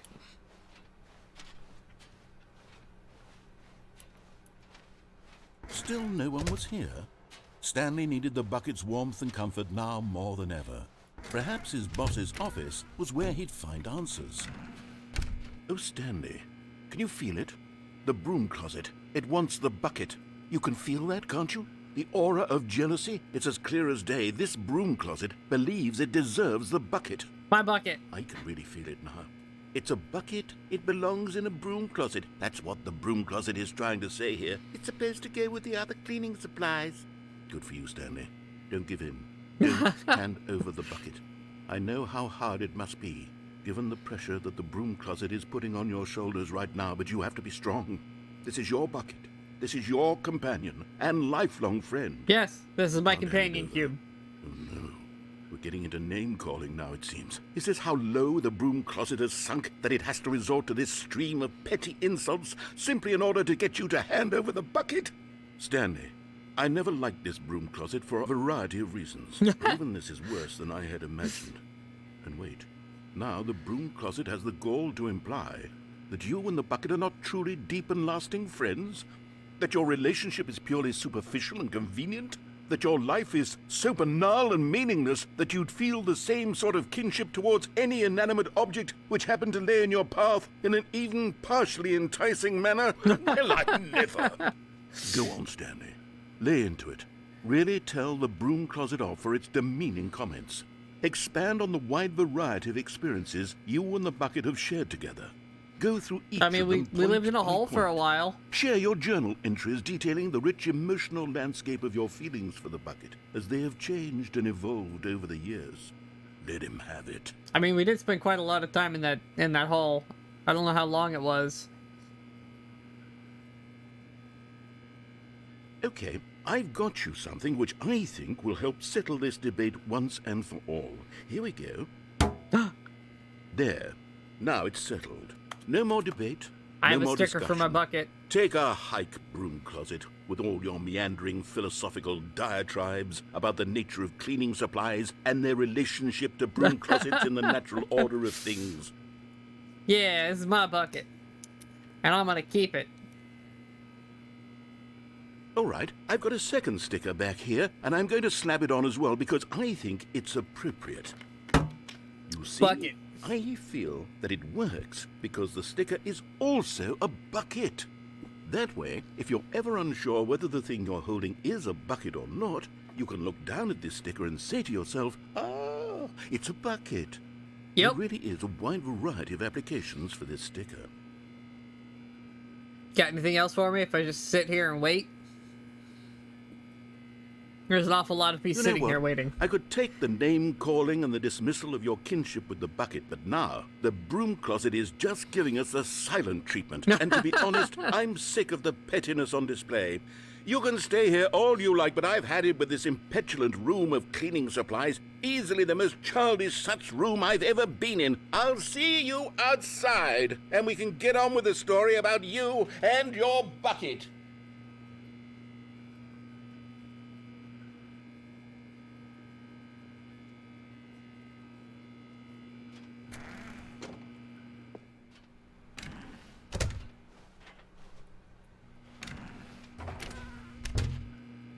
Anything?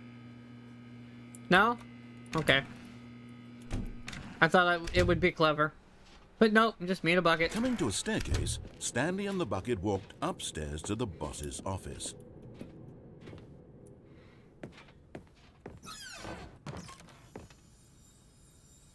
You found one of them. One of the miniature Stanley figurines. Remember, Excellent. no reward for collecting all of these, only the intrinsic pleasure of a job well done. You can't buy that sort of happiness, Stanley. God knows I've tried. So, I implore you to savor each and every moment you come across one of these beautiful figurines.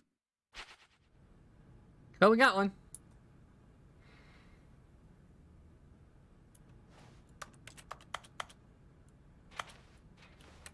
Can I interact with anything in here? No? Okay, moving on.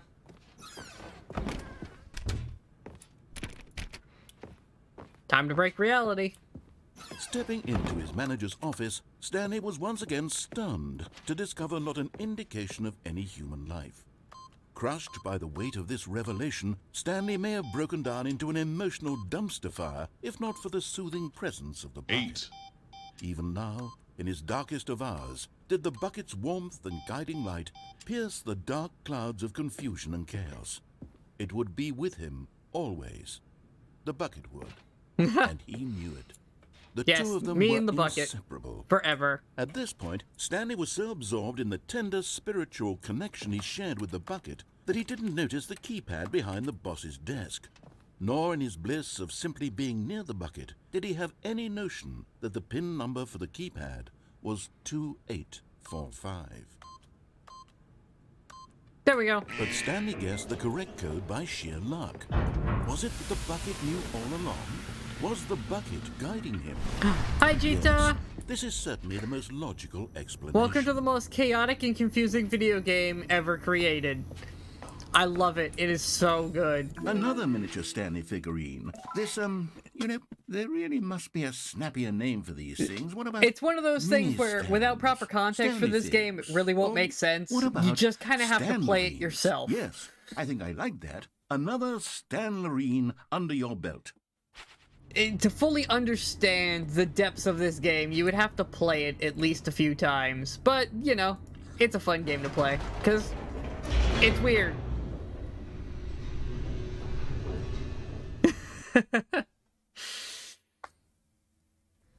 The elevator raced downward, plummeting towards an unknown fate. It would be all Stanley could do to keep himself together, if not for the bucket. Soothing him, comforting him, reassuring that be in him a this bucket. darkest moment of uncertainty, he would be all right. The bucket is here for you, Stanley. Everything will be fine. Me and the bucket want to go around again. Wait, Stanley said to the bucket. Can we go back up? When I was pressing those keypad buttons, there was something very intriguing about the number 3. I want to go back so I can try pressing the number 3 again. The bucket said nothing.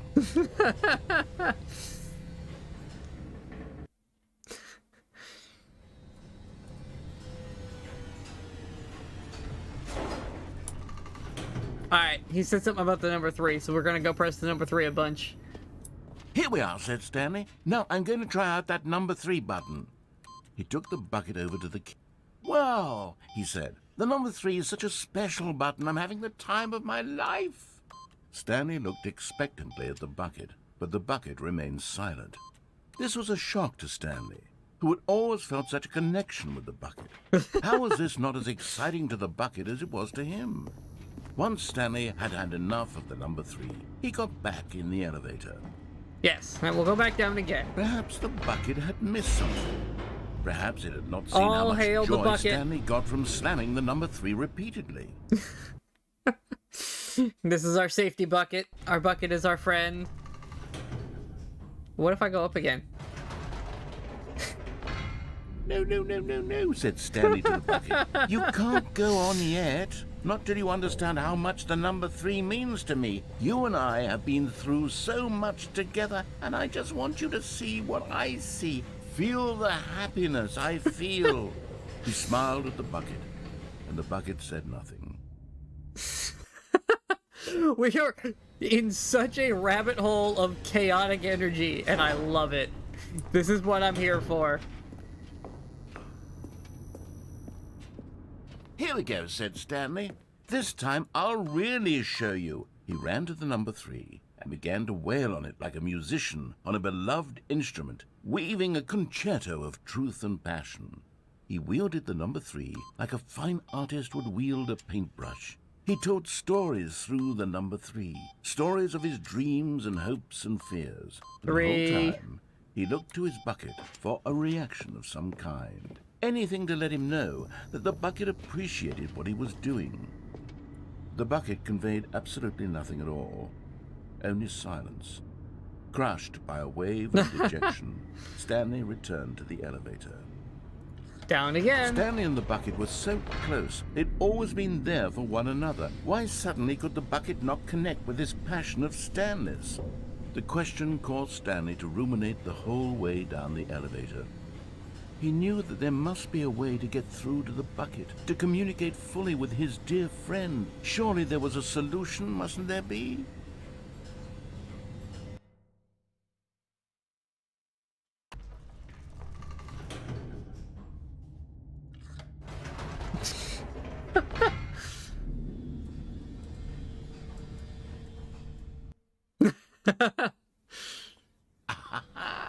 Said Stanley. I know what to do. I know how to fully express this feeling in my heart. That was a different He room. decided right then and there that he would hold a press conference where he would speak to the public on all matters relating to pressing the number 3 over and over. He would elaborate fully on what the number 3 meant to him and why he felt so alive when pressing it. Then the bucket would be able to see his joy through the eyes of others. It would get to see the world react to this. This is really the story of being a Stanley's. bucket now, and And I'm here would be for through it. the public This is eye what I love. that the bucket would finally understand Stanley's work. For months, he advertised and marketed his press conference, building excitement around it, developing and rehearsing it, until it couldn't be refined a single measure further. When the big day arrived, Stanley was as prepared as he'd ever been for anything in his life. Okay. 47. One last chance to win the bucket over. One opportunity to share a true connection with a Come on, loved bucket. one.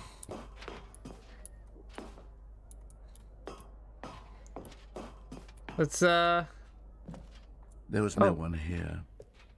Nobody had come to the press conference to hear Stanley speak, to listen to him talk about what it really means to press the number 3 on a keypad over and over.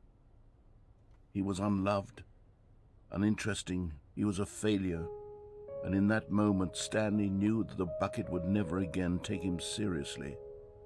There would be no connection, no deeper understanding. The bucket merely sat there in his arms, indifferent. And so it began that slowly, over many years, the two of them grew more and more distant. They spoke no, less and not less, the bucket. neither wishing to state the obvious, that any sense of real respect between them had eroded since that day at the press conference. There would be no more games, no more long conversations about passion and pursuit, only a silence that consumed the space between friends. And Stanley, having for once in his life discovered the warmth and comfort of true companionship, was cast back into the unremarkable normalcy of loneliness. Nope. Am I getting a force reset? Yep, looks like it. Okay, well, let's go around again. All of his co-workers were gone. What could it mean? Stanley decided to go to the meeting room. Perhaps he had simply missed a memo. Stanley Bucket. lifted the bucket into his arms, and a wave of comfort rushed over him.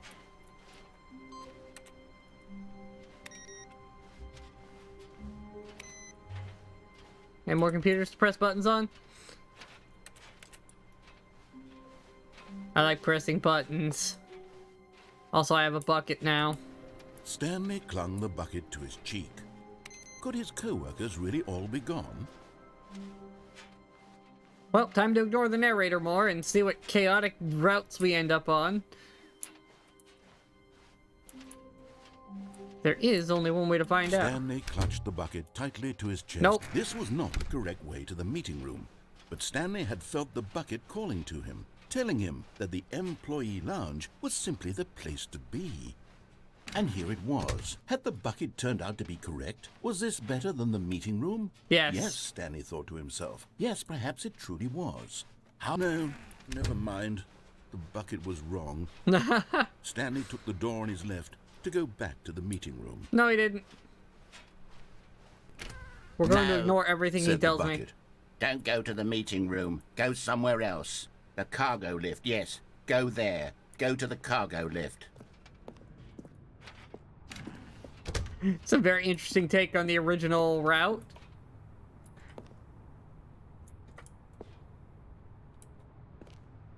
But Stanley feared that any path he walked might lead to the separation of himself and the bucket, his dearest friend. So he threw himself to his death, that they might die in one another's arms. How deeply touching. All of his co-workers were gone. What could it mean? Stanley decided to go to the meeting room. The confusion and the chaos all seemed to melt away as Stanley embraced the bucket. It's my bucket.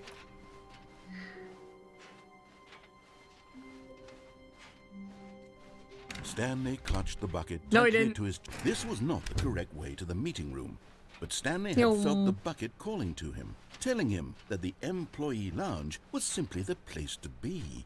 And here it All right, was. we're here, Had the bucket turned out to be and correct? we're gone. Well, no, never mind. The bucket was wrong. No, Stanley took the door on his left he to didn't. go back to the meeting room, No. said the bucket. Don't go to the meeting room. Go somewhere else. The cargo lift, yes. Go there. Go to the cargo lift.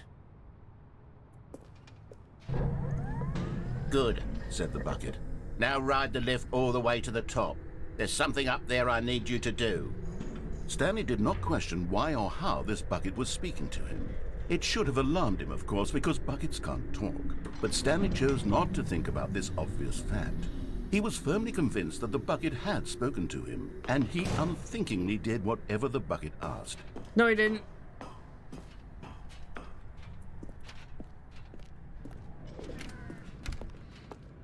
Come on, bucket. We're gonna go cause more chaos.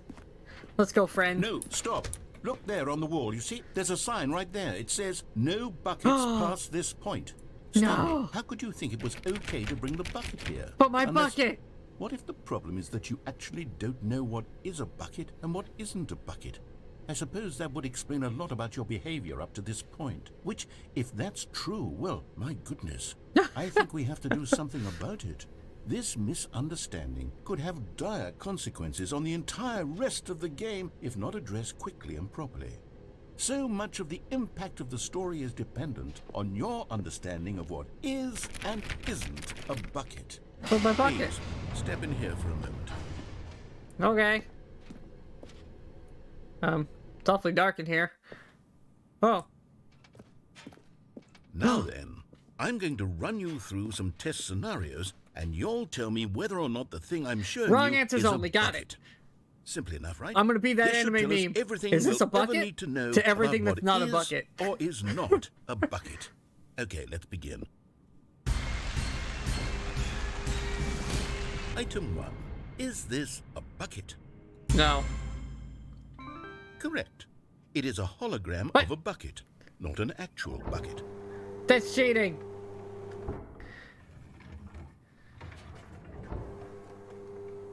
Item 2. Is this a bucket? No. Correct. Wait. It is a 3D printed recreation of a bucket, not an actual bucket. Wait a minute. I don't think I can get these wrong. Item 3. Is this a bucket? Incorrect. This is a bucket.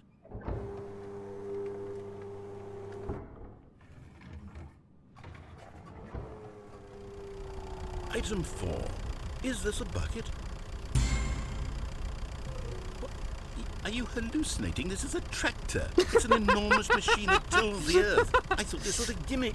How on earth did you manage to screw it up? Absolutely incredible.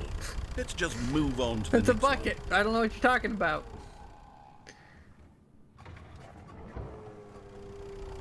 Is this a bucket? Yes. Correct. What? This is a bucket. What?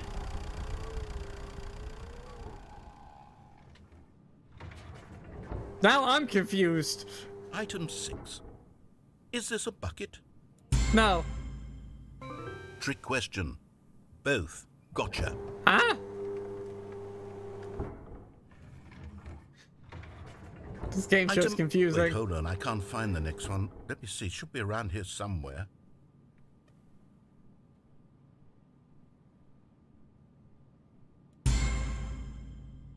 Okay, you and I both know there isn't anything here. Well, And thanks I for don't coming by, appreciate the Cheetah. You have a good implication day, that nothing too. is a bucket when we both clearly know fun that a with, bucket is something. your and adventures. therefore nothing could possibly As I be cause something. chaos. Unless, in your twisted mind, have you somehow convinced yourself that a bucket is nothing? Answer me straight, Stanley. Do you believe that nothing is a bucket? Yes. You know what? I'm too confused to even sort it out. I've lost all sense of perspective. What is a bucket? What isn't a bucket? Mere moments ago I could answer these questions with confidence. And yet now I'm somewhat adrift. Do any of us know what a bucket is? The bucket thanks you Am for your I visit. a bucket? Stanley, I can't keep doing this. I'm losing myself, and myself was all I ever had to begin with. I'm afraid the bucket is threatening to tear our relationship apart. I can't have that. I'm sorry. But I'm going to erase all buckets from the game entirely. No, my bucket! Okay, here we go.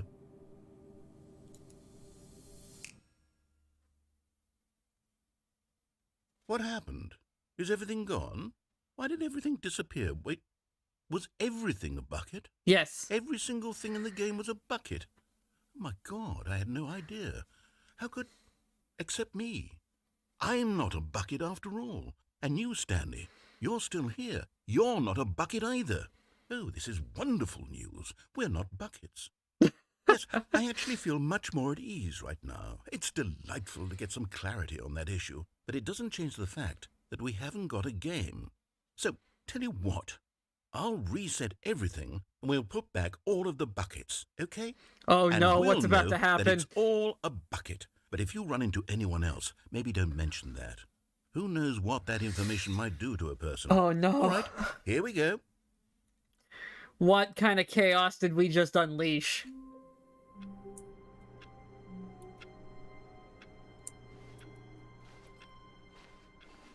All of his co-workers were... Wait, no. This isn't the right office, is it? Is this Stanley's office? Yeah, looks right.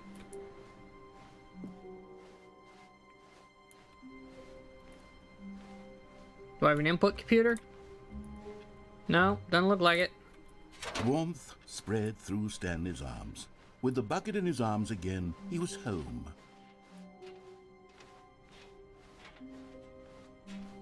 Stanley clutched the bucket tightly to his chest, and this was not the correct way to the meeting room. But Stanley had felt the bucket calling reject to him, all of your telling him things. that the employee lounge was simply the place to be. And here it was. Had the bucket turned out to be correct? No. Nope. Never mind. The bucket was wrong. Stanley took the door on his left to go back to the No, I meeting didn't. room. I want to see what the other thing that the bucket wants me to No. do is. Said the bucket. Don't go to the meeting room. Go somewhere else. The cargo lift, yes. Good. Said the bucket. Now ride the lift all the way to the top. There's something I up am there tempted I to need go you back to in there do. again. Stanley did not question There's a why or how collectible. this bucket was speaking to him. It should have alarmed him, of course, because do I get buckets there? can't talk. But Stanley chose not to think about this obvious fact. He was firmly convinced that the bucket had spoken to him, and he unthinkingly did whatever the bucket asked. I must know how to get there. Well, I'll figure it out. I'm sure there's a In way. here. Said the bucket. Go into this dark room over here. Stanley once again obeyed blindly. Do what the bucket wants. Now pick up the phone. Said the bucket. Pick up the phone and it will take us back home, where we can go about life together.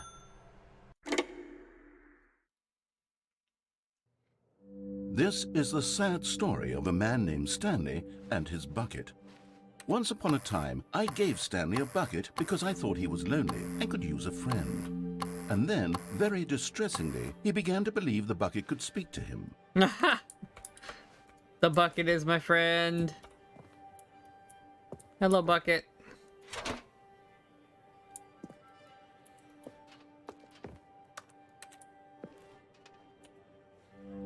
The Stanley Parable Reassurance Bucket was merely meant to provide the comforting glow of companionship. It doesn't literally talk and give you orders. Whatever Stanley is hearing the bucket say to him is just in his head. But I like the bucket. The bucket is my friend. Lately, I've been concerned about him. Wouldn't you be concerned as well? To see him delusional like there it this, is. obsessing over an inanimate metal object? I want to say something to him, but I don't know how I can convince him. I don't know if he'll listen to me. Oh, I'll try anyway. Stanley, can you hear me? Listen to me. It's just a bucket. It My can't bucket. think, it can't talk. All it will ever truly do for you is effectively transfer a liquid from one location to a different location. That's it. It doesn't do anything else. It's my bucket. You can't have it. You see, he's not listening. He's still taking orders from the bucket. You know, once upon a time it was me he took orders from. Me he trusted and listened to. Now all he cares about is his awful bucket. This stupid hunk of metal.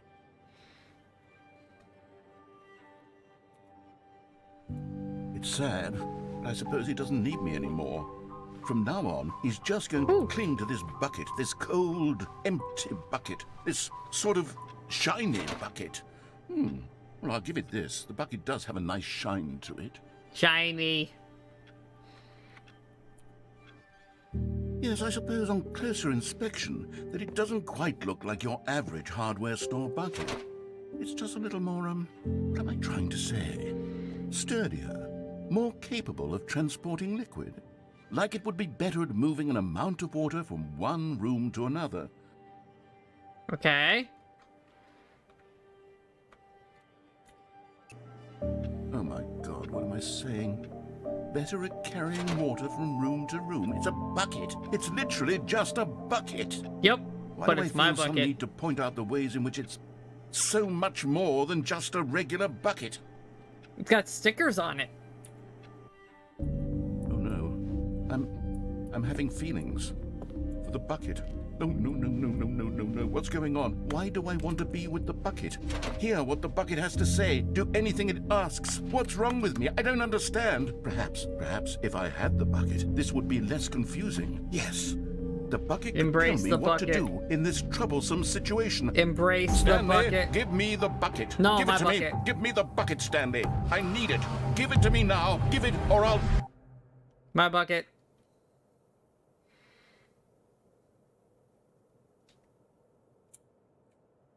Okay.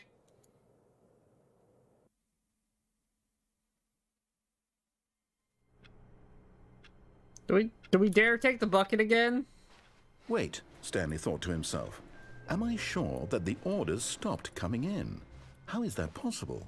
They never stopped. Surely I was mistaken. No more bucket, I think. We've had enough bucket. Well, you know, we have more paths we could go on with the bucket. Bucket. Stanley picked up the bucket and smiled. He'd never be alone again, not truly alone, not with the bucket around. Stanley clutched the bucket tightly to his chest. This was not the correct way to the meeting room, but Stanley had felt the bucket calling to him, telling him that the employee lounge was simply the place we'll to just be. And here it shoot was. straight Had through the here. bucket turned out to be correct? Nope. No, never mind. The bucket Keeping was going. wrong. We have another path to go on. Stanley took the door on his left to go back, and so the two of them detoured through the maintenance section and walked straight ahead to the opposite door. Nope. Elevator.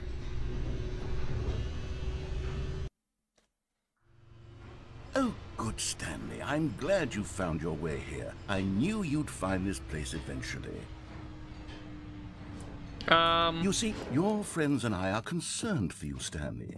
We've come together here because we care about you very much. Adventure It's this line? bucket you're carrying around everywhere.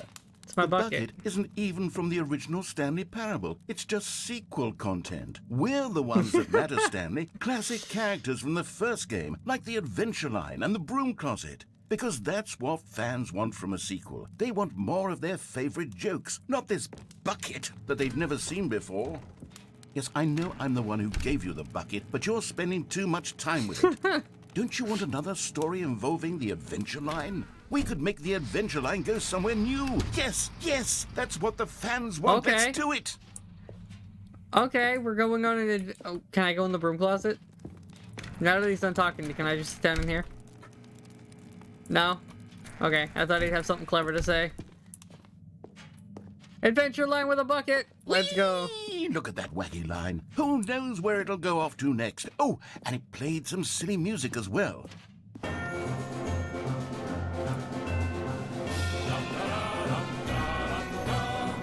Now this is what the Stanley Parable is all about. Don't you remember all those great jokes from the original dialogue? Also, Stanley is addicted to drugs and hookers. Yes, it's as classic now as it was back then. Let's do it for the fans, Stanley. Let's give them more content exactly like this. But if we want to do that, you're going to have to give something up. No, my bucket. I like the bucket. It's my bucket. You gave me the bucket, now it's mine forever. I refuse to give it up, but I have Adventure Line, though. Don't you get it, Stanley? We need to get rid of the bucket. That's why I'm very proud to introduce a brand new character. This is the Bucket Destroyer. I think it'll make a wonderful new addition to the rich lore of the Stanley Parable. True, How do I it escape? also was not in the original game, but it's such a well-fleshed-out character with so much personality that to me it already feels as though it's been part of the cast all along. Don't you agree? I don't want to use that. Can you guess what the Bucket Destroyer does? Surely you don't need me to spell it out for you. Go ahead now, Stanley. Say goodbye to the bucket. No. And then pop it into the machine when you're ready. I refuse. I will find a way to escape. Now listen to me. It's crucial that you give it the bucket. I don't know what the Bucket Destroyer will do if it can't destroy your bucket. Destroying buckets is all it knows. That is its singular personality trait. Sure, I can hear you saying, how does a character with only one personality trait deserve to join the pantheon of beloved Stanley Parable characters? Well, you see, if you were to really explore the Bucket Destroyer, you would see that its desire to crush buckets is so densely loaded with complexity and nuance that it's really like 10 personality traits. What other object in this game can you even say that about? The Broom Closet? Certainly not. I wonder what sort of Bucket Destroyer merchandise the fans will be clamoring for after this. No, Okay, I want my the Broom Bucket Closet Destroyer shirt. is getting very upset now. You'll have to hurry and feed it. We can't get back to the classic Stanley Parable characters like the Adventure Line or the Bucket Destroyer until you crush that damn bucket. Quickly now, the fans are waiting. Do it, the fans, Stanley. Give the fans what they I'm want. going to Hurry stand here and... and refuse. It seemed to have broken. What parallel dimension have I unleashed now? The Bucket Oh, Destroyer. God. My prized creation. You had so much potential. I We were love going to this do game such so marvelous much. things with you, tell such spellbinding stories about you. All of it squandered now. Goodbye, new friend. For the moment in time that you were here, you were magnificent. And then it exploded, because I was involved.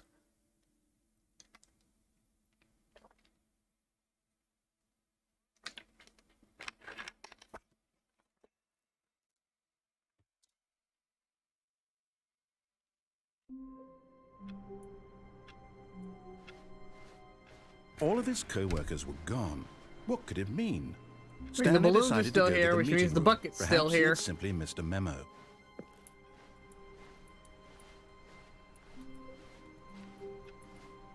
The good old bucket. Just Stanley and the bucket. Off on another thrilling adventure together. Stanley clutched the Come on, bucket bucket. tightly to his chest and entered the door on his left.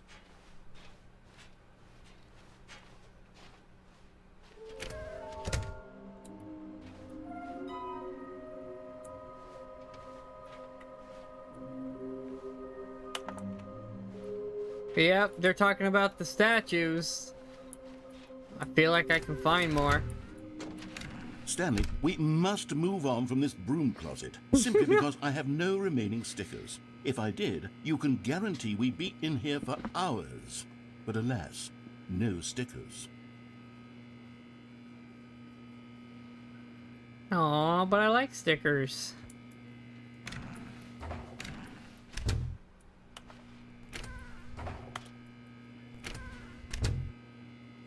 No more stickers? No more funny lines? Okay, fine. I'll leave the broom closet alone. Coming to a staircase, Stanley and the bucket walked upstairs to No. the boss's office. Let's do the existential crisis one again. Nope, you know what? Actually, I changed my mind. Let's do a different ending with the bucket that we haven't done yet.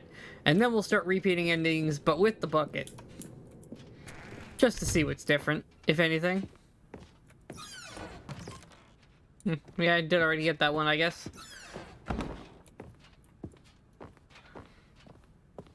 Stepping into his manager's office, Stanley was once again stunned to discover not an indication of any human life.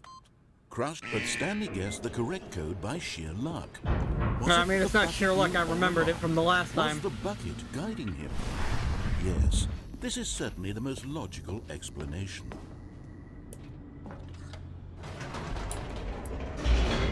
Oh, down we go.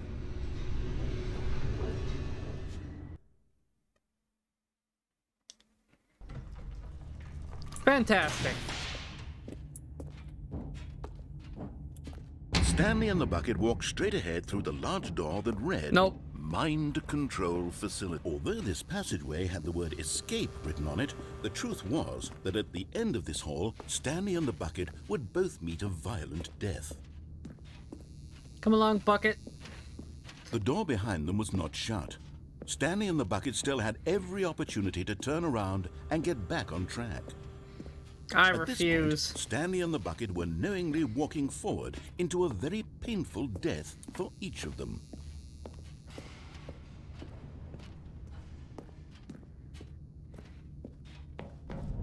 Whee!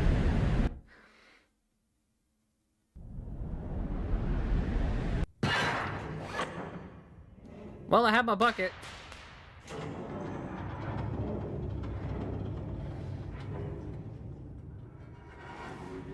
Squish.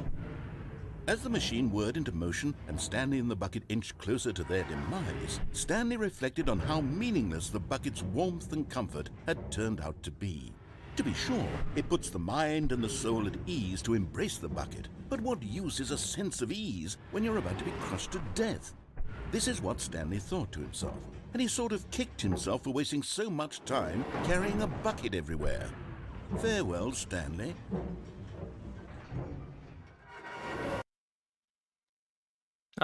Farewell, Stanley, cried the narrator, as Stanley and the bucket were led helplessly into the enormous metal jaws. In a single visceral instant, the bucket's life came to an end, as it was crushed violently to death. Poor bucket. Ah!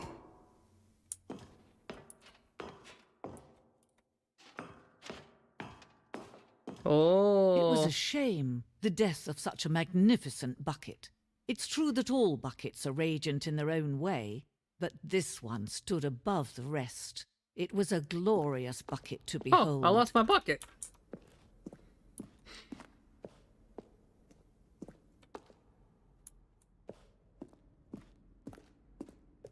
Ooh. Can you see how arrogant it was for Stanley to take a bucket like this and to claim it for his own? Can you see the hubris that blinded him? Can you see that the bucket is far more noble than Stanley will ever be in his short life?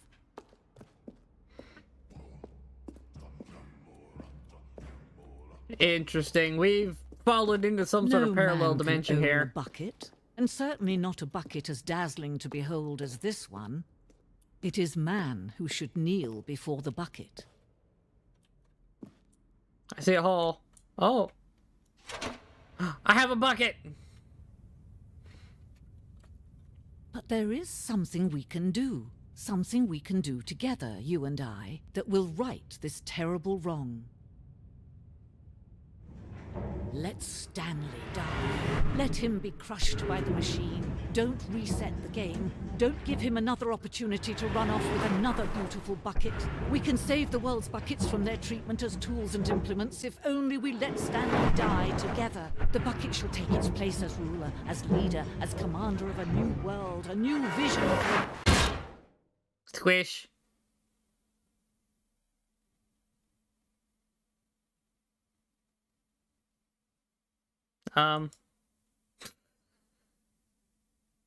Oh, and we're back. Okay. All of his co-workers were... Wait, no. This isn't the right office, is it? Is this Stanley's office? Yes. I mean, it looks mostly the same.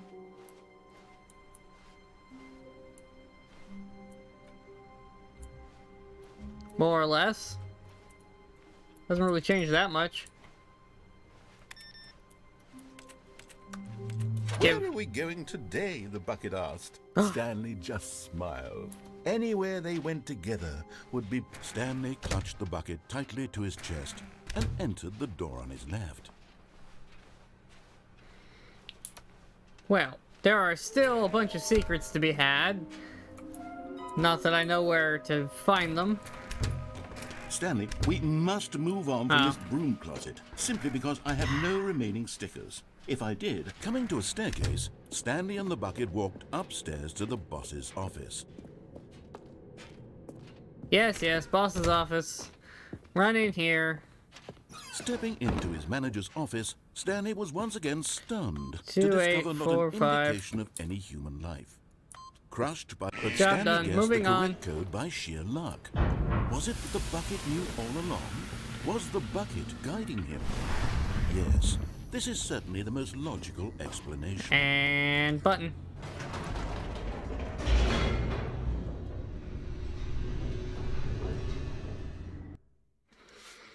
And we're down here.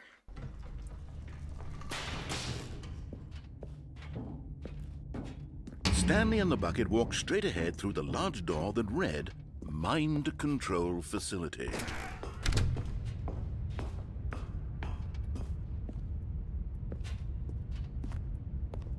Whee! But just as Stanley was about to proceed further into the mind control facility, he tripped and fell over the railing and into the dark void below. Thankfully, he fell directly onto the bucket, which safely cushioned his fall. Awesome. Now, what to do next? Stanley wondered.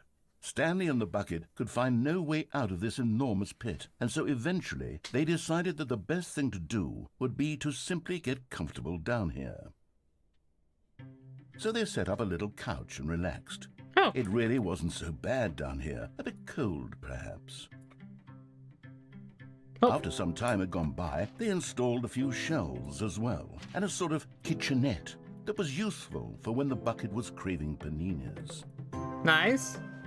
But it wasn't until the rugs and the standing lamps came in that it really started to feel like a home. In fact, after some time, Stanley realized that it had been ages since he had even thought of the mind control facility at all.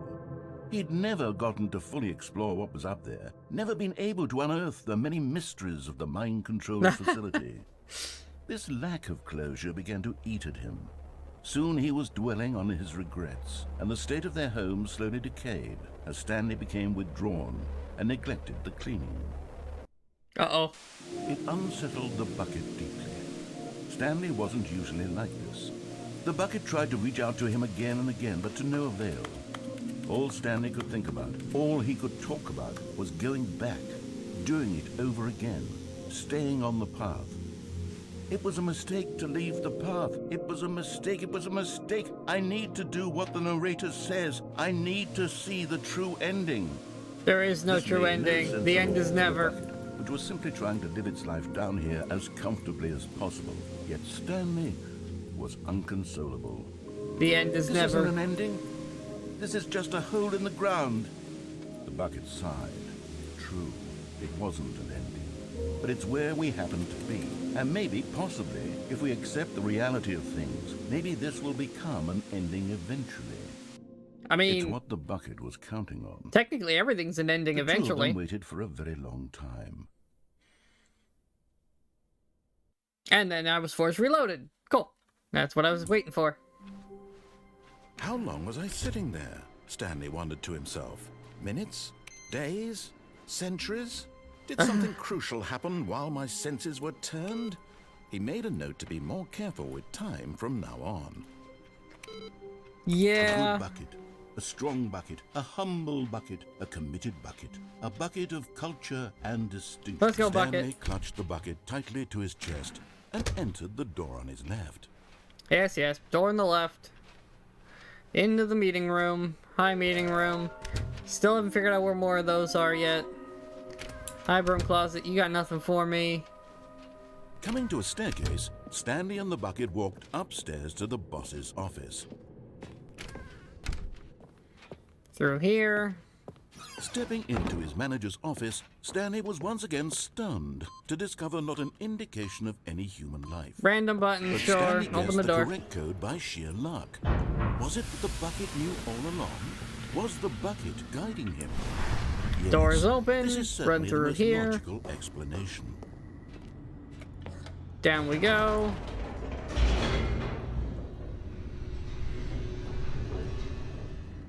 I have one more bucket-themed idea to do. And then we'll have, reached basically all the endings Stanley and the that I bucket can think walked of right straight now without ahead doing through the research. large door that read, Mind Control Facility.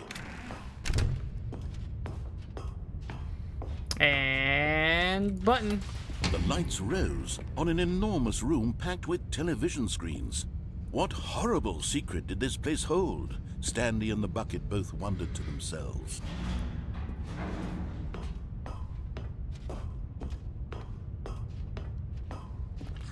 More Monitors buttons. jumped to life, and Stanley nearly dropped the bucket in shock. Everyone in the office was being videotaped, monitored like guinea pigs.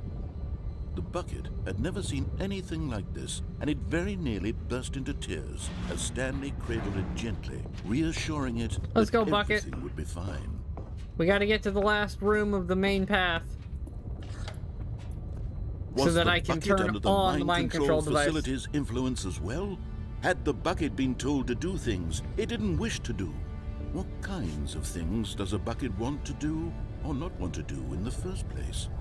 That's an These excellent question. questions raced furiously in Stanley's feeble mind. No! He screamed into the bucket.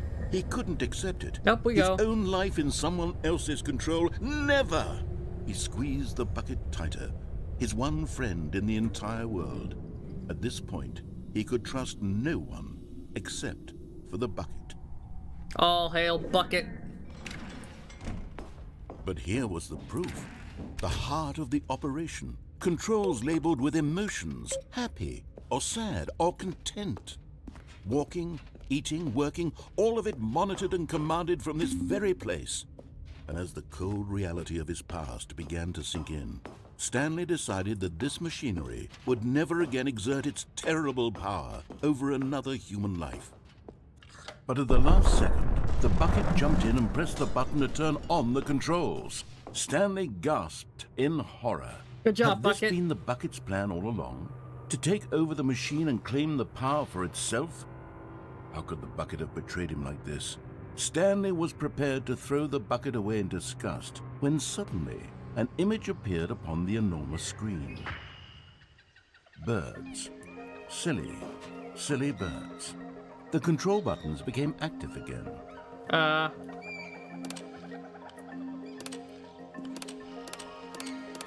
Stanley Birds. flipped through one video of silly birds after another, and then it dawned on him. Hello, birds. This wasn't a mind control facility at all. It was a facility for monitoring and surveilling silly birds all over the world. The mind controls were only a facade to disguise its true intentions. Had the bucket known this all along? Stanley marveled at the metal genius in his hand, the one who had pointed him towards this incredible discovery. Burbs. Stanley and the bucket never found freedom because they spent the rest of their lives here in this place. flipping through live streams of the silliest birds imaginable. Oh, there's that Shuba! Of all the possible We paths found a his Shuba! life could have taken, Hello, Shuba. this one was surely the best. Shuba, Shuba. And Stanley was happy.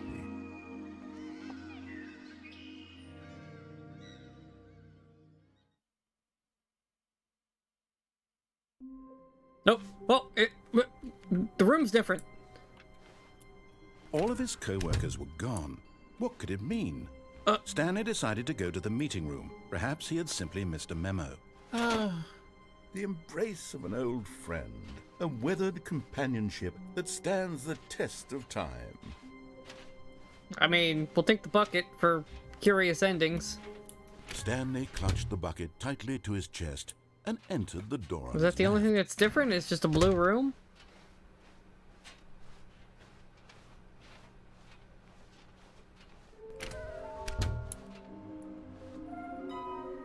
Nearby a fireplace.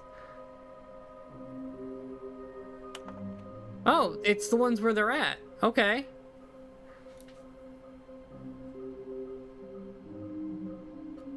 Some are both red and blue. Both red and blue. Coming to a staircase, Stanley and the bucket walked upstairs to the boss's office. Okay, I'm going back to the name of these little Stanley figurines, and now I'm found torn another one. between Stanlerines and Figlies. What do you think, Stanley? What name better encapsulates the intrinsic sense of happiness that you get from seeing a small number in the corner of your screen go up by 1? Let me sit on it. I'm sure it will come to me.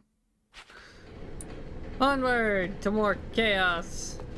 But Stanley just couldn't do it. He considered the possibility of facing his boss, admitting he had left his post during work hours. He might be fined for that. And in such a competitive economy, why had he taken that risk? All because he believed everyone had vanished? His boss would think he was Place crazy. that it's red and then blue. Something occurred to Stanley. Maybe... Because we know thought there's to one himself, in the maybe warehouse, but I don't know am how to crazy. get to it. He looked down at the bucket in his arms. Am I crazy? He asked the bucket. The bucket returned his gaze, but said nothing at all. That's strange, Stanley thought. Usually the bucket is a source of guidance and wisdom for me in difficult times such as these. He held the bucket close, yet felt none of its familiar reassurance and comfort. And that's when Stanley realized, this isn't my bucket. It's just a normal, everyday bucket. Someone else's bucket, perhaps. How did I end up Oh, with no. someone else's bucket? This is all terribly wrong. It's the Surely wrong no bucket. good would come from this. Who knows what sorts of bizarre hallucinations Stanley might experience without the psychologically grounding presence of his bucket. The bucket's gone. Now he noticed that the rooms were repeating, which was, of course, very odd. And now he felt himself floating off the ground. Oh, gracious, he exclaimed. Without my bucket, I've gone truly mad. Where is it? I must find it. Far off in the distance now, he heard it, calling to him. Stanley! Stanley, it's me, the bucket. Could it truly be? He rushed forward from room to room, passing by one bucket after the next. None of them were his. None of them were his special No, bucket. where's my bucket? Come to me, Stanley. Find me. Where's my He had bucket? to find the bucket. He had to return to his old friend. It was the only way to truly restore his sanity. And then suddenly, he froze dead in his tracks. He knew where the voice of the bucket had been coming from. The real bucket was inside of him all along.